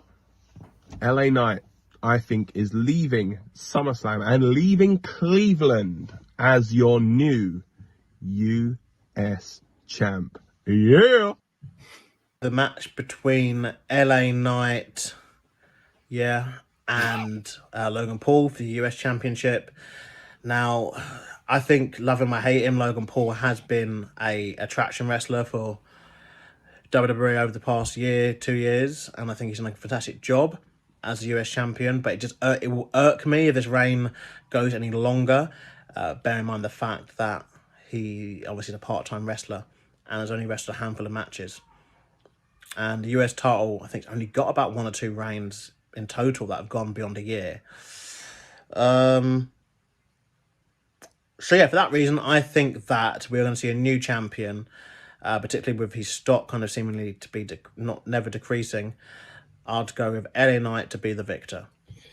All right. So even though Lucas went for LA Knight to win, he wasn't on board with the yeah chant. It's worn off on you, Lucas, it seems. Yeah. Hey! Walked into that one. I think I'm the person who's not getting the joke. One of those I don't get him. Okay. I don't get him. I just think he's mid. I don't understand why people like him. I felt that they built him up to have his title match at Roman at Saudi last year, and then they put him in the chamber. But it just feels a bit. I don't know. I don't see the appeal, and I guess the only reason why I've gone for him winning is because of not wanting to see Logan have the belt for longer. But then I'm thinking then I realise actually Logan actually won it later than I thought he did. So I'm actually open for Logan retaining it a bit more. Okay. Though I would possibly, but then I think it's obviously a moment that's going to happen. But obviously last year, wasn't he in that Slim Jim Battle Royal, wasn't he? Yeah, so one of the comments mentioned that earlier on. I forgot all about that, which was so bizarre because, again, as I mentioned in our predictions, he was on fire coming out of Money in the Bank or going into Money in the Bank. So to give him something like that, and then even WrestleMania just before that, it was really weird. And I do think, and you kind of alluded to it in your prediction there, again, as much as you say you don't really get it, I think you appreciate the kind of star that's been around him for a while. So it would be silly to not take advantage of that. Swinging it around to you, Andy, mate. What are your thoughts on our kind of early predictions there? And do you think it's kind of now or never for LA Knight? Yeah, I want to say I'm really impressed with the most unenthusiastic I've ever heard in my life. By the way, that was fine. But I did say something similar last night. I do feel like it is now or never, because if he loses another title match, LA Knight, where does he go from there? Because it all feels like the momentum is Logan's got to lose. He's been called out about his how many title defenses he's had, things like that. And, it was interesting to hear about there's not been many US title holders who've had the belt that long. But but he's not there every week. He's made some pretty out-of-pocket comments. You know, like I said last night, it's not my place to talk about it. I'm here to talk about wrestling, like, and the politics and side of that things is a completely different side to Logan Paul, which I'd prefer not to go into. But when it comes down to wrestling and the timing, maybe it plays in, because as I said to Sam last night, WWE's savvy to these kind of things, and like having the belt taken off of him tonight would generate a lot of social media buzz and going, "Oh, are WWE punishing LA? Are they punishing Logan Paul for what he said?" And they don't have to say yes or no. They just sit back and see WWE, you know, trending. On worldwide, and that's what Logan Paul's been there for. That's why they brought him in the first place, because he is a lightning rod for social media. Like, he is guaranteed to get people talking about whatever he's doing. But I do feel like, what's he actually doing with the US title belt now? Because people have seen him with the belt on his social medias and stuff, and that's kind of like run its course now. When it comes down to it, as who does he defend it against? Does he turn up on regular TV? Is he too busy to do that sort of thing? And then you kind of put that up against LA Knight, who has been so popular for so long, and I think they were maybe waiting to see, would his popularity sustain. He still gets big pops every week. He still is one of the ones who people are buying his merch. I think he's proven that, yes, he can. And if you're going to put a first title on the guy, a mid-card title like this is the perfect one to do, because you can then see, what can he do with it? What can LA Knight do that's better than what Logan Paul's been doing? And if he can't, then you put it on someone else. But I think this is the perfect spot and time. And also, let's face it, do we have this thing about not letting people in their hometown win a match? Like, it's just like a big thing for them. So again, I have a feeling he's going to get booed out of the building and he'll lose his title, and it just creates a load of social media buzz. So I think LA Knight is winning this one. Yeah, and he can even play into that, can't he? You know, Logan Paul, he can be like, you're supposed to be my people, and all that kind of stuff as well. So, and, you know, again, moving the person, the character, whatever you want to do, let's split them and kind of focus on that. Exactly that. He is that lightning rod for social media interaction, and he is that polarizing figure, and he's a fantastic performer. We got to give him credit, and I do think he has the kind of recipe here to make a star, as if he's not already. And again, I appreciate that Lucas isn't the biggest fan, but he is. LA Knight is star. You can feel, and I mentioned it earlier before we came on the air, before you guys came on the air. Sorry, when I was just myself, I was saying that Andy, you'll probably attest to this, that when we were at the Money in the Bank media junket, when he came in the room, all eyes turned to LA Knight. He was a megastar that everybody wanted to get on their microphone, and thankfully we did. So check out our interviews on this channel and Wrestling Royalty as well. But yeah, it's I do think this is a match a long time coming. Going back to Money in the Bank, this is where they teased it originally. It shouldn't happen at WrestleMania originally, in my opinion. And to not give him the title here, I think, would be a big mistake. Now, we're going to lean into another match here where it's also a risky move with a mid-card title. And, of course, I'm talking about the IC strap here. So let's go back again to our predictions from earlier in this week, and then we'll touch on the Intercontinental Championship as well. This is Bron Breakker. Talk about people being made. This has got to be it, right? This has got to be the moment when Bron Breakker breaks through that next kind of level and becomes a champion. I feel like we've been kind of leading towards this for quite some time. Sami Zayn doesn't need the belt any longer. And yeah, it's been a good run. Don't get me wrong. I've enjoyed seeing what Sami has done lately, but I'm really enjoying this rise of Bron Breakker. Up for the Intercontinental Championship, Sami Zayn defending against Bron Breakker. See, for me, there's only so many times you can have Bron not win this belt, and I think he is gonna leave Cleveland as the new Intercontinental Champion. As much as I think Sami Zayn has been a very good champion, I think that Breakker's time is now. Finally, match for the Intercontinental Championship between Bron Breakker and Sami Zayn. I'll keep it short and sweet. It's got to be Bron Breakker. If Bron Breakker doesn't win, he's got to leave the company. It's got to be Bron Breakker. Yeah, new IC champion. All right, yeah. One of my favorite predictions from this week is Lucas's strong opinion that he might as well leave if he don't win. Now, it does feed in nicely again with what we talked about just a moment ago, because I actually think out of the two, that's LA Knight for me, because he ain't got as long ahead of him as our potential IC champ does in Bron Breakker. So the problem is with LA Knight, in saying that, is I don't think AEW will be interested. I don't think anyone will be interested really. Like it go maybe TNA, even TNA is not linked with WWE, so I guess maybe that might be blocked that way. It just go to being just the generic person, like because he's too old. Like, but I think Bron Breakker is someone who, if Tony Khan had a bit of business sense, if Bron was to leave WWE tomorrow, like Bron Breakker, if you could build a company around, like he's that good, you know, and he's young, like he's fresh. And obviously, you know, you give him the Stein name back as well. You sign his dad and his uncle, you know, in some sort of capacity. You've got like an act that you could really run with for a number of years, you know. But I think in terms of this one, it just really bugs me because Sami, it's the right person but the wrong time. You know, like this reign from Sami needed to be last year. You know, the kind of consolation after, you know, he lost to Roman. That would have made sense. So he gets his. Could obviously, but they went down the tag route, didn't they? Instead, and he got that win against the Usos.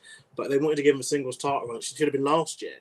You know, not this year. And then obviously already, then you add that to the fact that it shouldn't have been him beating Gunther, in my opinion. Anyway, it should have been Chad Gable. You know, he then shouldn't have beaten Chad Gable. He did. You know, it's like every match now with Sami, it's just like it's not I don't like dislike him or anything he's doing. Yeah. For me it's just it shouldn't be existing in the first place. Yeah. And I think they've got a chance to freshen it up with Bron Breakker as a champion. Bron Breakker's more than proved himself. Something Andy spoke about earlier when we were speaking about obviously NXT, and you know, Bron Breakker was a big part of NXT, you know, for a long time. And I think he's one of those, he just hit the ball out of the ballpark every single time he got an opportunity. You know, every single time he got an opportunity in NXT. And even towards the end, when he was teaming with Baron Corbin, another guy who I'm annoyed, you know, doesn't seem to exist in terms of pay-per-views anyway, after a very successful run, I felt down NXT. But yeah, it felt very much like, you know, Bron Breakker, he's always over-delivered. And he's been booked very weirdly, you know, since coming up to Raw. And this, for me, would be that statement of like, okay, you know, you're in safe hands. You know, you're in safe hands now. And Sami doesn't need the belt. He's fallen into that territory now where I think similarly with Kevin Owens, where they're established now as lifers. They're not going to leave the company. Like, it's, you know, it seems it comes up every now and again, but they're not like, there's not that they're so ingrained in the system.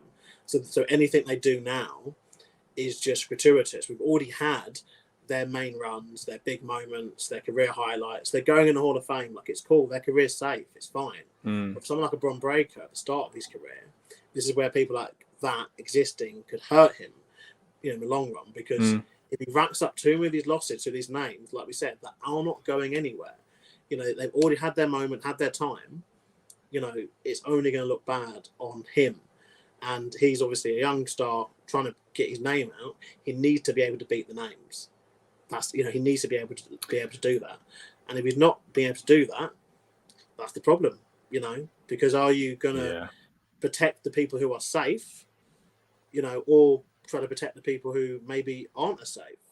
You know, like I say, if Bron gets the hump and decides 6 months, a year from now, look, screw this, you know, Tony Khan will offer me, you know, Sasha Banks money, you know, and all I've got to do is wrestle twice a week or whatever, isn't it? Yeah, no I mean, shows, no international, no going to Saudi.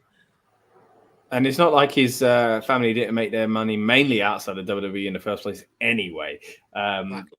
You make some great points there. I think I agree with 99%, if not 100% of them. I think my only concern is that I think both of these titles need to change, and I'm not sure they both will on the same show. And I think if one can afford a little bit more than the other, as much as I don't want it to happen, don't get me wrong, to be delayed, it is the Bron Breakker one, because he can have another match next month. Logan Paul ain't going to be here next month, is the way I'm imagining it's going to be. So, and LA is kind of needed this for even longer. Do you know what I mean? And this again is later on in his career. So if I'm saying if there was one and not the other tonight, I need LA more than I need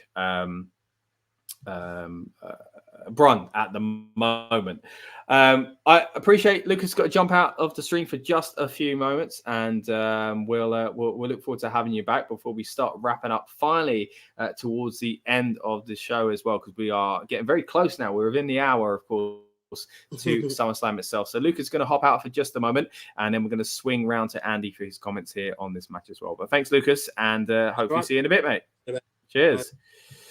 So, Andy, mate, follow that. What do you think about this potential for both mid-card titles changing, neither of them changing, or only one? Yeah, that is the kind of interesting one. Is like, how many titles are they willing to change in one night? Because you could also throw in that does these two titles changing hands affect whether the Damian Priest Gunther match would change hands as well? And the same with like Bayley and Nia Jax to an extent, Liv Morgan, Rhea Ripley. But this one I think is a bit more difficult to call than the Logan Paul LA Knight match, because I kind of feel like they've built this story around never count out Sami Zayn, and people are doing it again because they're just like, they're not going to put another match on. But on the same front is, I said last night, and it might be a bit outlandish, do you have Bron Breakker lose and then say he's got to do something to change this, and maybe they change his name and give him Steiner in his name and he can become Bron Steiner or something, and that's where he gets this like next level? Because I don't know, I can't in my head go Bron Breakker is at a WrestleMania main event one day. Like, it just feels like too much of a generic performance center name. It's a Michael McGillicuddy name. Like, Lucas mentioned that earlier on, and I was like, that's a name I haven't heard in a while. But now that you mention it, it's the same sort of scenario there where you feel like, oh, eventually, and again, famous dad, eventually he'll change it, right? You know? Yeah. And like, I think they were saying, originally was going to be Rex Steiner. I think Sam was saying last night was the original name he was going to go by. Yeah. But this Bron Breakker is an awkward one for me personally, because I feel, and this, I'm not comparing them directly, but you know, when everyone's like, are you an Austin guy or a Rock guy? And I feel like with Bron Breakker, I'm a Carmelo Hayes guy, and I kind of wanted Carmelo Hayes to be the one who like pushed forward. And like, it's not saying he won't get there one day, because hey, maybe that WrestleMania main event one day will be Carmelo Hayes versus Bron Breakker. But he's not the guy who I wanted to be the face of NXT. I think he's undoubtedly talented, like the speed he gets around the ropes and stuff, and the way he's been performing on the main roster and the way he's been pushed, I think is so clever and very well done to showcase his natural attributes. I think he's weak on the mic. I think he needs a lot of work on that side of things. I think maybe he'd benefit from a manager. There's been kind of hints where Paul Heyman said he'd be interested in having him as a client, and things like that in the future, or in another world where he wasn't involved in bloodline stuff. I think he's got to progress a little bit more with that. They need to stop messing with his music, because I think he's had like 4 or 5 different songs since he's gone on the main roster. So there's still stuff they need to tighten up on him. And also, like, if Sami loses here, I think it becomes abundantly clear Sami's going to be involved in the bloodline stuff, because what do you do with Sami? Because I personally was just thinking, I'd love to see him in a match with Damian Priest for the title. And I think that'd be a really cool, like, kind of way to go. And Sami Zayn actually having like a prolonged title chase for the title, because he's never really had that since he's been on the roster. And no, I respect what Lucas is saying, like him and Kevin Owens, but I think Kevin Owens deserves another championship reign. Like, I think it'd be great to have a belt for a while, but he seems to be kind of spinning his wheels, being like the sidekick to Randy or Cody and stuff. And I think both those guys still deserve a lot more than they're getting at the moment. But hey, if Sami Zayn's got the IC belt and think we'll wish better for him, then that's saying something about Sami. But I'm really keen to see how this match goes, in the sense of, can they do better than what they've already done? because I think that's always the aim when you have like another match, like a sequel. Yeah.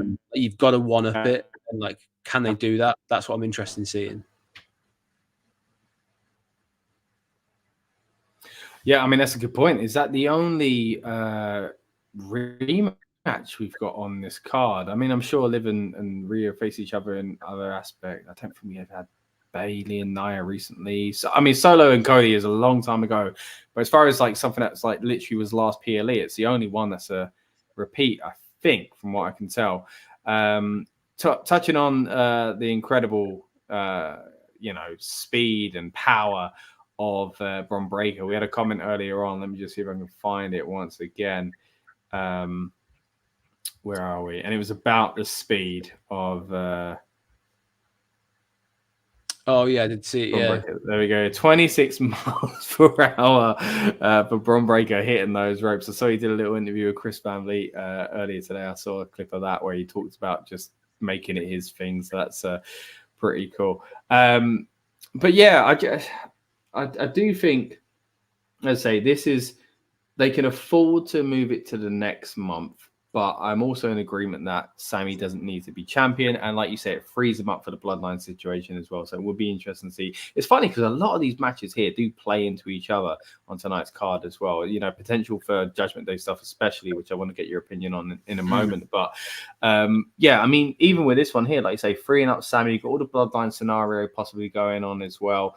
And I've been in the camp all along with kind of what Lucas said a minute ago, of that Sami's solo title run should have happened last year or before. But for me, for the world title, as you say, could have gone up to Damian Priest. I think he should be holding that title at this moment in time. And that's why one of the reasons I was against his IC title reign, because they treated it like, oh my gosh, he won the big one. Well, they mean the big one where he actually held two physically before. He's actually held two IC titles at one time, for crying out loud, you know? So the man didn't need another IC title reign. As much as he's been good and I've enjoyed what he's done, as you say, they've kind of played into this kind of Sami proving people wrong thing, which I've been kind of... did you see that promo he did after? It weren't on Raw. It was like one of those like exclusive online things after the last PLE, where he was like, I don't know what to tell you. Like, and he looked drained. He looked like he was going to turn heel. He was basically going, yeah, I keep proving people wrong. Like, what is the problem? And I was like, oh, cool, I like this. But even now, I'm like, I don't understand where they're going with it if he keeps the title again. Let's move it on, though. Let's move away from the mid-cards titles, and let's talk about some of the bigger ones here. We'll go back to some of the ones we would have talked about before you joined the stream, because, again, I'm really keen to hear what your thoughts are when it comes to the Judgment Day situation. Of course, so feel free to kind of throw these in together if you kind of think the predictions are going to sway that way. Of course, we've got Gunther going against world champion Damian Priest. Of course, Gunther is the... King of the Ring, sorry, took me a while there. And you also got the world title on the women's side of things being defended by Liv Morgan going up against Rhea Ripley, the returning Rhea Ripley, who, by the way, had an incredible return. I loved her getting that moment of her music hitting and people going wild. She was definitely due a moment like that, well deserving, and refreshing to see that for a woman as well. So let's lead into this Judgment Day thing, because it looks like I said in my original predictions here, Andy, that Dominic 100% turning because he expressed his love for Mami, and I think it's all a big old swerve because Liv looked distraught, and I think it's all going to work out that way. But it looks like WWE themselves have not been sure about where they're going with this, because they've given themselves this get out of jail free clause with going, it might be Finn. It might be Finn. You know, he might be the one that's actually in cahoots with Liv Morgan. And he's also had this issue with Damian Priest. And we were talking earlier on how this time last year, Priest had the Money in Bank briefcase. We weren't sure if he was going to cash it in on Finn if he won it. That was a year ago. So as much as I love the Judgment Day and want it to continue, look, they've had a good run. Maybe it is time to start splitting things up here. And does it go where what we saw last night on the kickoff show, where you have Rhea and Damian be the baby faces, which it kind of feels like they are already, or do we have a swerve there and only Rhea's the one that gets kicked out? How much of the Judgment Day do you think plays into these two matches? Yeah, so you've probably heard me say it a few times before on streams. Is like it all depends on like match card placement, because I was just seeing before. there's rumors that the first match is going to be Liv Morgan versus Rhea Ripley, which I'm a bit surprised about. And if that's going to open and they're going to do some sort of swerve, that would suggest there's not a massive swerve happening there. But if it had come later on, I would have been like, okay, they're going to do something bigger, which then suggests that maybe Priest has something go wrong in his match. And, but again, it's all rumors and stuff. But the way I originally would have liked it to play out is like you either, as you say, you have Dom. The whole thing on Monday was a bit of a ruse, and he actually is like in cahoots with Liv, and like he enjoyed someone making him feel like a man rather than kind of like a boy that that it often happens with Rhea. But I guess the problem with that side of things is, where does that go? Like, what's the long-term payoff of that?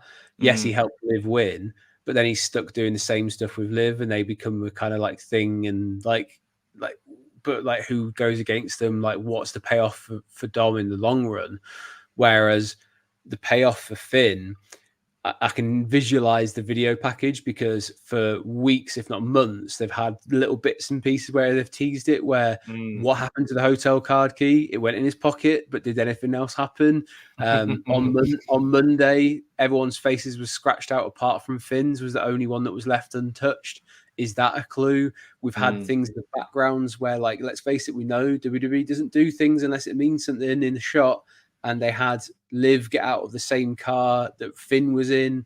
That was like a few weeks ago. So they've heavily like hinted that that's a possibility. And if it leads, as you say, they've left a little wiggle room that if it doesn't happen, that's fine. But if it does, they can then go back and someone can put that awesome video package together and go, it was right there, guys. You could have seen it all if you're paying attention. And I like that. And it makes sense from the perspective of, you could take Finn and JD and move them out of the Judgment Day, and then you can leave Carlito being like a sort of funny guy, and that's what he's always been. He can go between the two for a while. And then you've got Rhea, who seems to be she's been babyface for age because she's so over. Damian Priest in this one against Gunther, they've been really kind of putting on the whole, you should feel a bit of sympathy for him. This guy who thinks he's like the best thing ever is like talking down to him, calling him, what is it, like street trash or whatever, which I can guarantee you no Austrian has ever called anyone street trash before. Like, it's a very odd, like it's the first. So yeah, I don't like what they've done with Gunther, because it kind of feels like they've taken like a little bit of what he was before and turned the wrong part up to 11, because like he was always very much a case of like the mat is sacred, and they've turned that a little bit into like it's sacred, but I'm the only one who can save it, and like everyone else is rubbish, and I'm like the best thing ever, and like that's never been what he's been about. So like I'm not a massive fan of that, but I do think how many times we've seen Gunther put on an amazing match with anyone, and Damian Priest is more than capable. So I think it'd be a great match. I really do think it'd be a good match, but everyone's waiting for who's going to turn on who and that side of things. So, but again, we've been guilty of this before. Like, this could be a really overbooked card, because if you're going to get Roman back or Jimmy back, and now you're going to get a turn over here and a turn there and 6 title changes and stuff like that, it's like maybe 2 of those happen, because they can't have it all. But equally, again, it's it can be 2 or 3, half of them. Yeah, all of them would be insane. We'll go through what the possible surprises are in a minute, because they are crazy. But my fear is coming out of this show, setting up the stream for the instant reaction and going, nothing happened. That's my big fear. And I know as fans, we do talk ourselves into this as well. Before we jump on that, I'm going to get some comments here from Lucas, who said, got a few things to do before he jumps on, but just want to say, before the show even, but really look forward to going to the 3. So he's not be able to join us again, but a couple of things Triple H booking is almost every match is a who's going to turn on who scenario. Yeah, you do get a lot more shenanigans these days. You can tell this is a man who thrived in the Attitude Era, which, hey, I'm not complaining, because that's when I fell in love with the business myself. Let's get to, again, look, some of these surprises. Let's just break it down match by match, right? In this, we could get, first of all, a title change. That's big enough in the first place. We can get someone like Ludwig getting involved to lead towards Berlin, maybe Ilya Dragunov as well. On the opposite side of that, you can have Finn Balor costing Damian Priest. Then we move it down to continue with that Judgment Day theme. We could have the surprise of Dominic turning and helping Liv Morgan. You could have the surprise of a title change. You could have the surprise of Finn Balor getting involved here. Then we move on to this one. We could potentially get Nia Jax, who is somebody who's not always looked upon favorably, coming away with a title, which would be a big story in itself. But you can also get the return of a cash-in, of Tiffany Stratton here. You could also, in this match, get the return of Roman Reigns. You could get return of Jimmy Uso. You could get Jey Uso getting involved. You could even get the return of The Rock. Who knows what could happen in this one? Or you could get Solo Sikoa winning the title, which nobody expects, but would be your big story. In this one here, you could finally get the crowning moment of LA Knight, or you could get people being annoyed because Logan Paul has kept it. Not as many surprises possible here, but still a title change would be a big story. A title change, again, could be a big story when it comes to Bron Breakker having its crowning moment, or, again, people being slightly disappointed in Sami Zayn as well. Then we move on to the main event where, well, I say the main event, we don't know, but it's definitely a big fight feel, and we'll get to Andy's comments on this in just a moment. But in this one, you could get Seth going rogue. You could get something going on where it becomes essentially a triple threat feud in the future, or you could get somebody winning clean. It could be Drew McIntyre, and it looks like Punk looks kind of bad in that. Or it could be Punk getting a win because, hey, it's only his second match back if you include the Royal Rumble and only TV opportunities. Now, again, there is so much there that could happen at SummerSlam. It's not all going to happen, all right? So 2 or 3 of them are must. We'll pick, you know what, in a minute, before we get out of here, let's pick what we'd like to see the most and what we think is most likely. Let's say we're going to limit it to 2 or 3. But before we do, I do want to get your comments, mate, on that CM Punk McIntyre match, because I am looking forward to it. But my big fear is that Seth's in the way. As much as I'm excited about what Seth's going to do, and as much as I love Seth and think he needs to be in a better position himself, I feel like we're not letting Punk McIntyre breathe. We've had this feud build for such a long time. Punk McIntyre and Punk Rollins are 2 feuds that we felt we were bound to get, and the injury has kind of delayed that. And maybe by this point, we would have had both McIntyre here, Rollins at Mania. But for me, throwing Rollins in now, as much as I think it will be entertaining, don't get me wrong, I think could be a mistake, because we could straight away get into next month a triple threat and not let this match breathe. Yeah, I would say that there's a big reason why Seth's involved here that some people are overlooking. I'm not saying you are necessarily. This, as you pointed out, is CM Punk's second match back. In terms of and it's his first one-on-one match since he's been back in the company, and he's coming off the back of an injury. The reason why Seth is involved, and I can say this with 99.9% confidence, is because they want to protect what could happen in the match. Because if CM Punk has a flare-up of his injury, or has another injury, or his body lets him down, there's an easy out to have Seth there and play a bit of shenanigans. He can step in a bit, and he can either have a screwy finish straight away. He can get involved with Drew. He can kind of do, he can kind of be the buffer to make sure that he gets through this match, because there will be a worry. Is CM Punk going to be okay to get through this? Because only he knows how he's feeling. Only his doctor knows whether he's 100%, whether he's at 90%. And sometimes freak accidents happen, and Drew could get really badly hurt, and he has had a couple of bad injuries recently. He's kind of said that, and some people have taken that as I know he's just kind of saying it, but I think he has legitimately had a couple of niggly injuries. So having Seth there is almost like an insurance policy that they can still do something on the back of this. It also means that if there's a screwy finish, this can then go on to be a trilogy of matches, and then Seth doesn't have to be involved because they've got through it okay. Health-wise, everyone's fine. The next match can be a one-on-one, and then you have your final one in a Hell in a Cell match or something of that ilk, where it's a big payoff to it, because they've built this into a big enough story that it deserves more than one match. So Seth being involved in the first one is fine, because it gives someone plausible deniability as to why they lost. Well, Seth was involved. Now you need to give me another rematch. And that's how they kind of get around that, getting into the next stage. So I think Seth's a necessary evil in terms of why people are has he muddied the water? I could see absolutely why you might think that, but I also think he's necessary to make sure these guys get through their match, because there will be that worry for them. I also think it lends itself in the future to probably next WrestleMania where you get Seth versus CM Punk, because we want that as well, because we saw the kind of like the words that were exchanged, and you need a way to get to that. So you don't want the audience to forget that's coming at some point. And, and then we could also probably get Seth Drew again at some point if you need to, blah, blah, blah. But I think in terms of how the match ends, Punk's got to win, right? Like, Drew doesn't need this win. CM Punk needs a win. That's my thoughts. Anyway, but he needs to remind this new audience who the hell CM Punk is, because they don't know who he is. It's the guys who saw him from his original run 10 years ago and before that. But if you have only tuned into wrestling 5 years ago, why should you care who CM Punk is? Because you don't know if he's a good wrestler at this point, because he was in the Royal Rumble, got injured, he got thrown out. So they need to remind people just exactly who he is, and this is the best circumstance to do that, even if it is a screwy finish with Seth.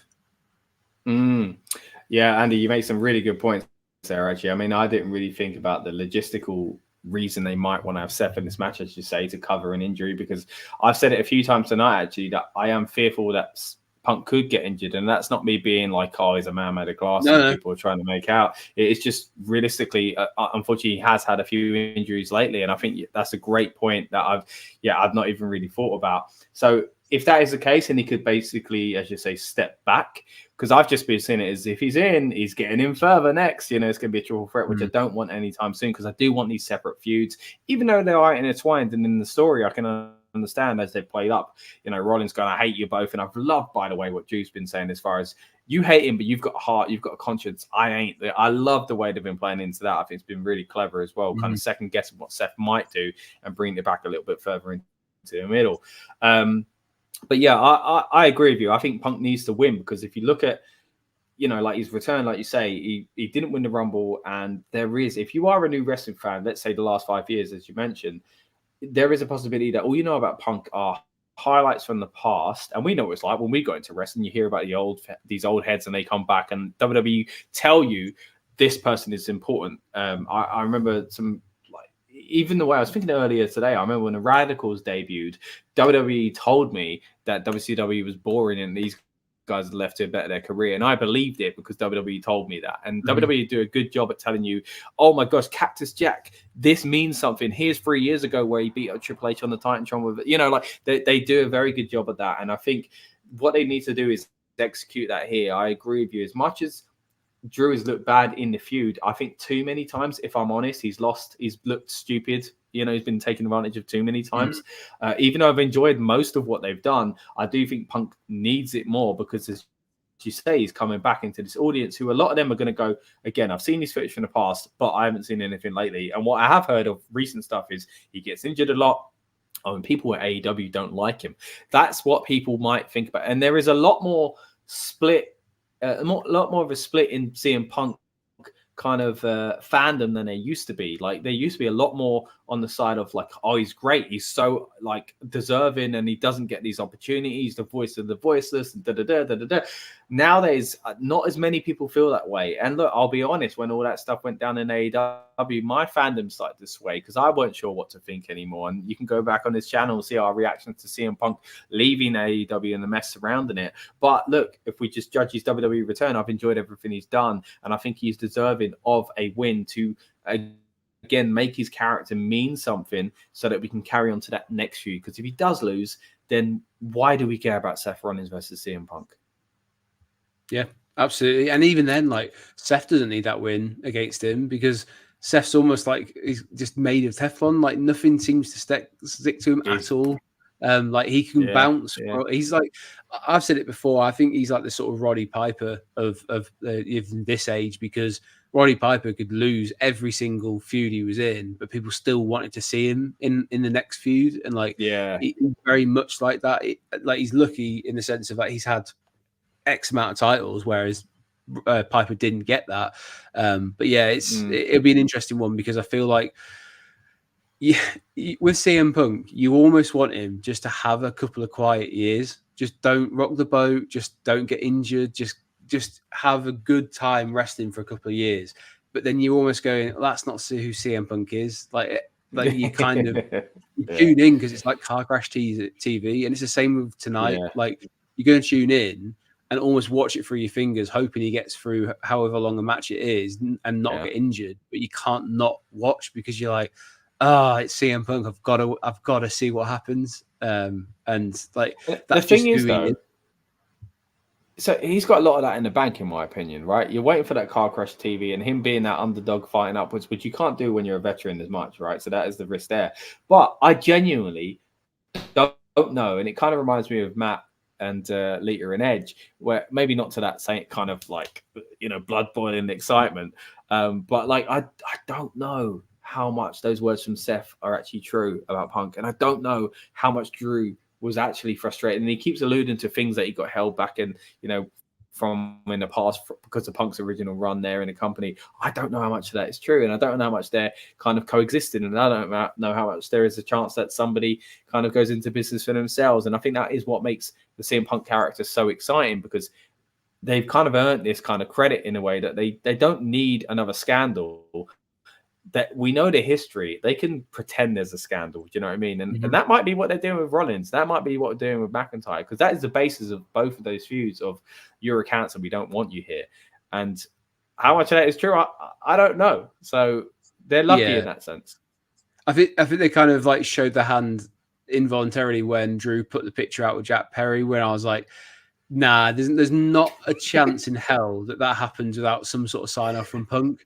And I was like, this just proves that Punk basically said, you go in as much as you want. I'll take it on the chin. Like, just if there's anything ridiculous, run it by me, and we'll be fine. I think the bases had an agreement of like, not much is off limits. That they've been kind of going down the bracelet side of like Dog and AJ and stuff, and that's okay. But like, I think if anything, people are more likely to buy into like pictures and stuff on Twitter is actually a bit more like close to the knuckle that he would get annoyed about. And I also got the impression that in that first couple of weeks where they did that, CM Punk had a thing against Seth and then he had a thing against Drew. I have a feeling Triple H had a word in their ear and said, test him, test how far you can push that, like you can push it, because he said it's okay, but you've got this chance. Push his buttons a little bit and let's see what happens. And I thought he came through with it pretty well. I think he knows who he is, and I think he knows the problems. And I quite frankly think he knows this is his last chance, because there's nothing after this. There just isn't anything. But I think he'll be fine. I think it's got to the stage of his life where he's in a better place. I think the comments he's made about if WWE was like this 10 years ago, I never would have left. I think he genuinely is enjoying it. I think it means it. Yeah. People can change. A decade is a long time. Like, and I think this is just testament to things can change in people and in the company. Like, oh hell, look what's happened in the last year in WWE. A lot's changed and a lot for the better. Pretty much everything for the better. And I genuinely think he's now just wants people to listen to what he's saying. He's like, learn from my mistakes, learn from the stuff that like you don't have to like kill yourself, and if you don't listen to him, that's on you. But I'd love to see him get involved in NXT when he's like done and can't wrestle anymore, and just enjoy while he is wrestling, because he is a very good wrestler. He just needs the opportunity to put a few matches together now in WWE. Definitely. And I think what you mentioned there about Jungle Boy and the photograph, I think that was all orchestrated. Like I say, I think Punk was involved. I think because I was waiting when that picture came out and got deleted, I was waiting for Punk to say the same old, I'm dealing with children and all this kind of stuff. And he's not, unless he's massively kept stum by the company. I genuinely think that was all the plan. He said, like, post it and then delete it after an hour. You know what I mean? I think it was all the plan to create something. And I think that's fantastic. And fair play to Luke Perry, by the way, playing along with it, I guess, which is, it helps his stock as well. And then this isn't a WWE AEW boo type situation, because I do think there was blame on both sides, but it does show that a different environment can change everything. And that was the case when he first went to AEW. That was how fresh it was compared to WWE. So I'm looking forward to what we see, and hopefully again in a few hours time we're all coming out of SummerSlam with a lot to be very pleased about. Once again, before we do wrap up, we will be hitting you with an instant reaction review straight after SummerSlam tonight. So as soon as it goes off the air, join us here on the Rebellious Noise Pro Wrestling channel for instant reaction to it as well. This has been your build-up show. We've been breaking down each and every one of the matches, talking last-minute rumors and things like that to get ourselves and yourselves hyped up for the event. So I hope it's done that for you. Been going for nearly 4 hours now, and we've had a great amount of comments, especially in the early part of the stream when it was just myself flying solo, Sikoa, as I've coined now. But I really appreciate everyone that's joined us. Not only that, our guests tonight, we've had Lucas and we've had Andy still with us as well. So before we do wrap up, Andy, just want to say thank you, mate, and please let people know where they can find you. Are you still muted? Nightmare. I was trying to make sure I wasn't making too much noise. Yeah, you mentioned it a few times. You can find me on Wrestling Royalty, and you can see me on every Friday. We do a Friday night feature on Wrestling Royalty and Give Me a Hole. Yeah, we're talking about the biggest talking point of the week in wrestling. More often than not, it is either WWE, NXT, TNA, sometimes AEW as well. But yeah, we just like to kind of get into a little bit more of a long form conversation because, as you can see from this chat, Scott's been going nearly 4 hours, but it's there's so many more things we could talk about when it comes to with the Bloodline or Judgment Day or CM Punk. They all deserve their own time, which is what we try and do. You can also catch written form content over on WrestleSphere if you fancy having a bit of a read through interviews, through opinion pieces. There's some great stuff across there, and if you want to catch anything more about me, I have a running channel as well, which you can catch me on Roller Coaster of Running, and that's just very much a case of if you want to see a bigger guy do some miles and get out there running, you can find me over on Roller Coaster of Running as well. Fantastic. Yeah, I highly recommend checking out Andy's stuff. And once again, thank you so much for joining us, mate. It's been a good ride tonight, as you say, coming up to 4 hours now. I'm getting a little tired, so I hope I'll make it through SummerSlam. I'm sure when some of these surprises start popping off, I'll be excited and kind of get a little bit of a boost of energy. And I really hope that's the case because I'll be here for the instant reaction straight after the PLE as well. But once again, thank you to everyone that's joined us tonight. I really do appreciate it, and we will see you in a few hours. Thanks very much. Welcome to the Rebellious Noise Pro Wrestling channel. On this channel, we bring you some great content from inside and outside of the squared circle. We will go through and offer some in-depth analysis of the biggest events of the year, as well as bringing you exclusive interviews with some of the industry's biggest names. There will also be live show reviews, in-depth features, and podcasts. So make sure you give that subscribe button a slam so you don't miss any of the action.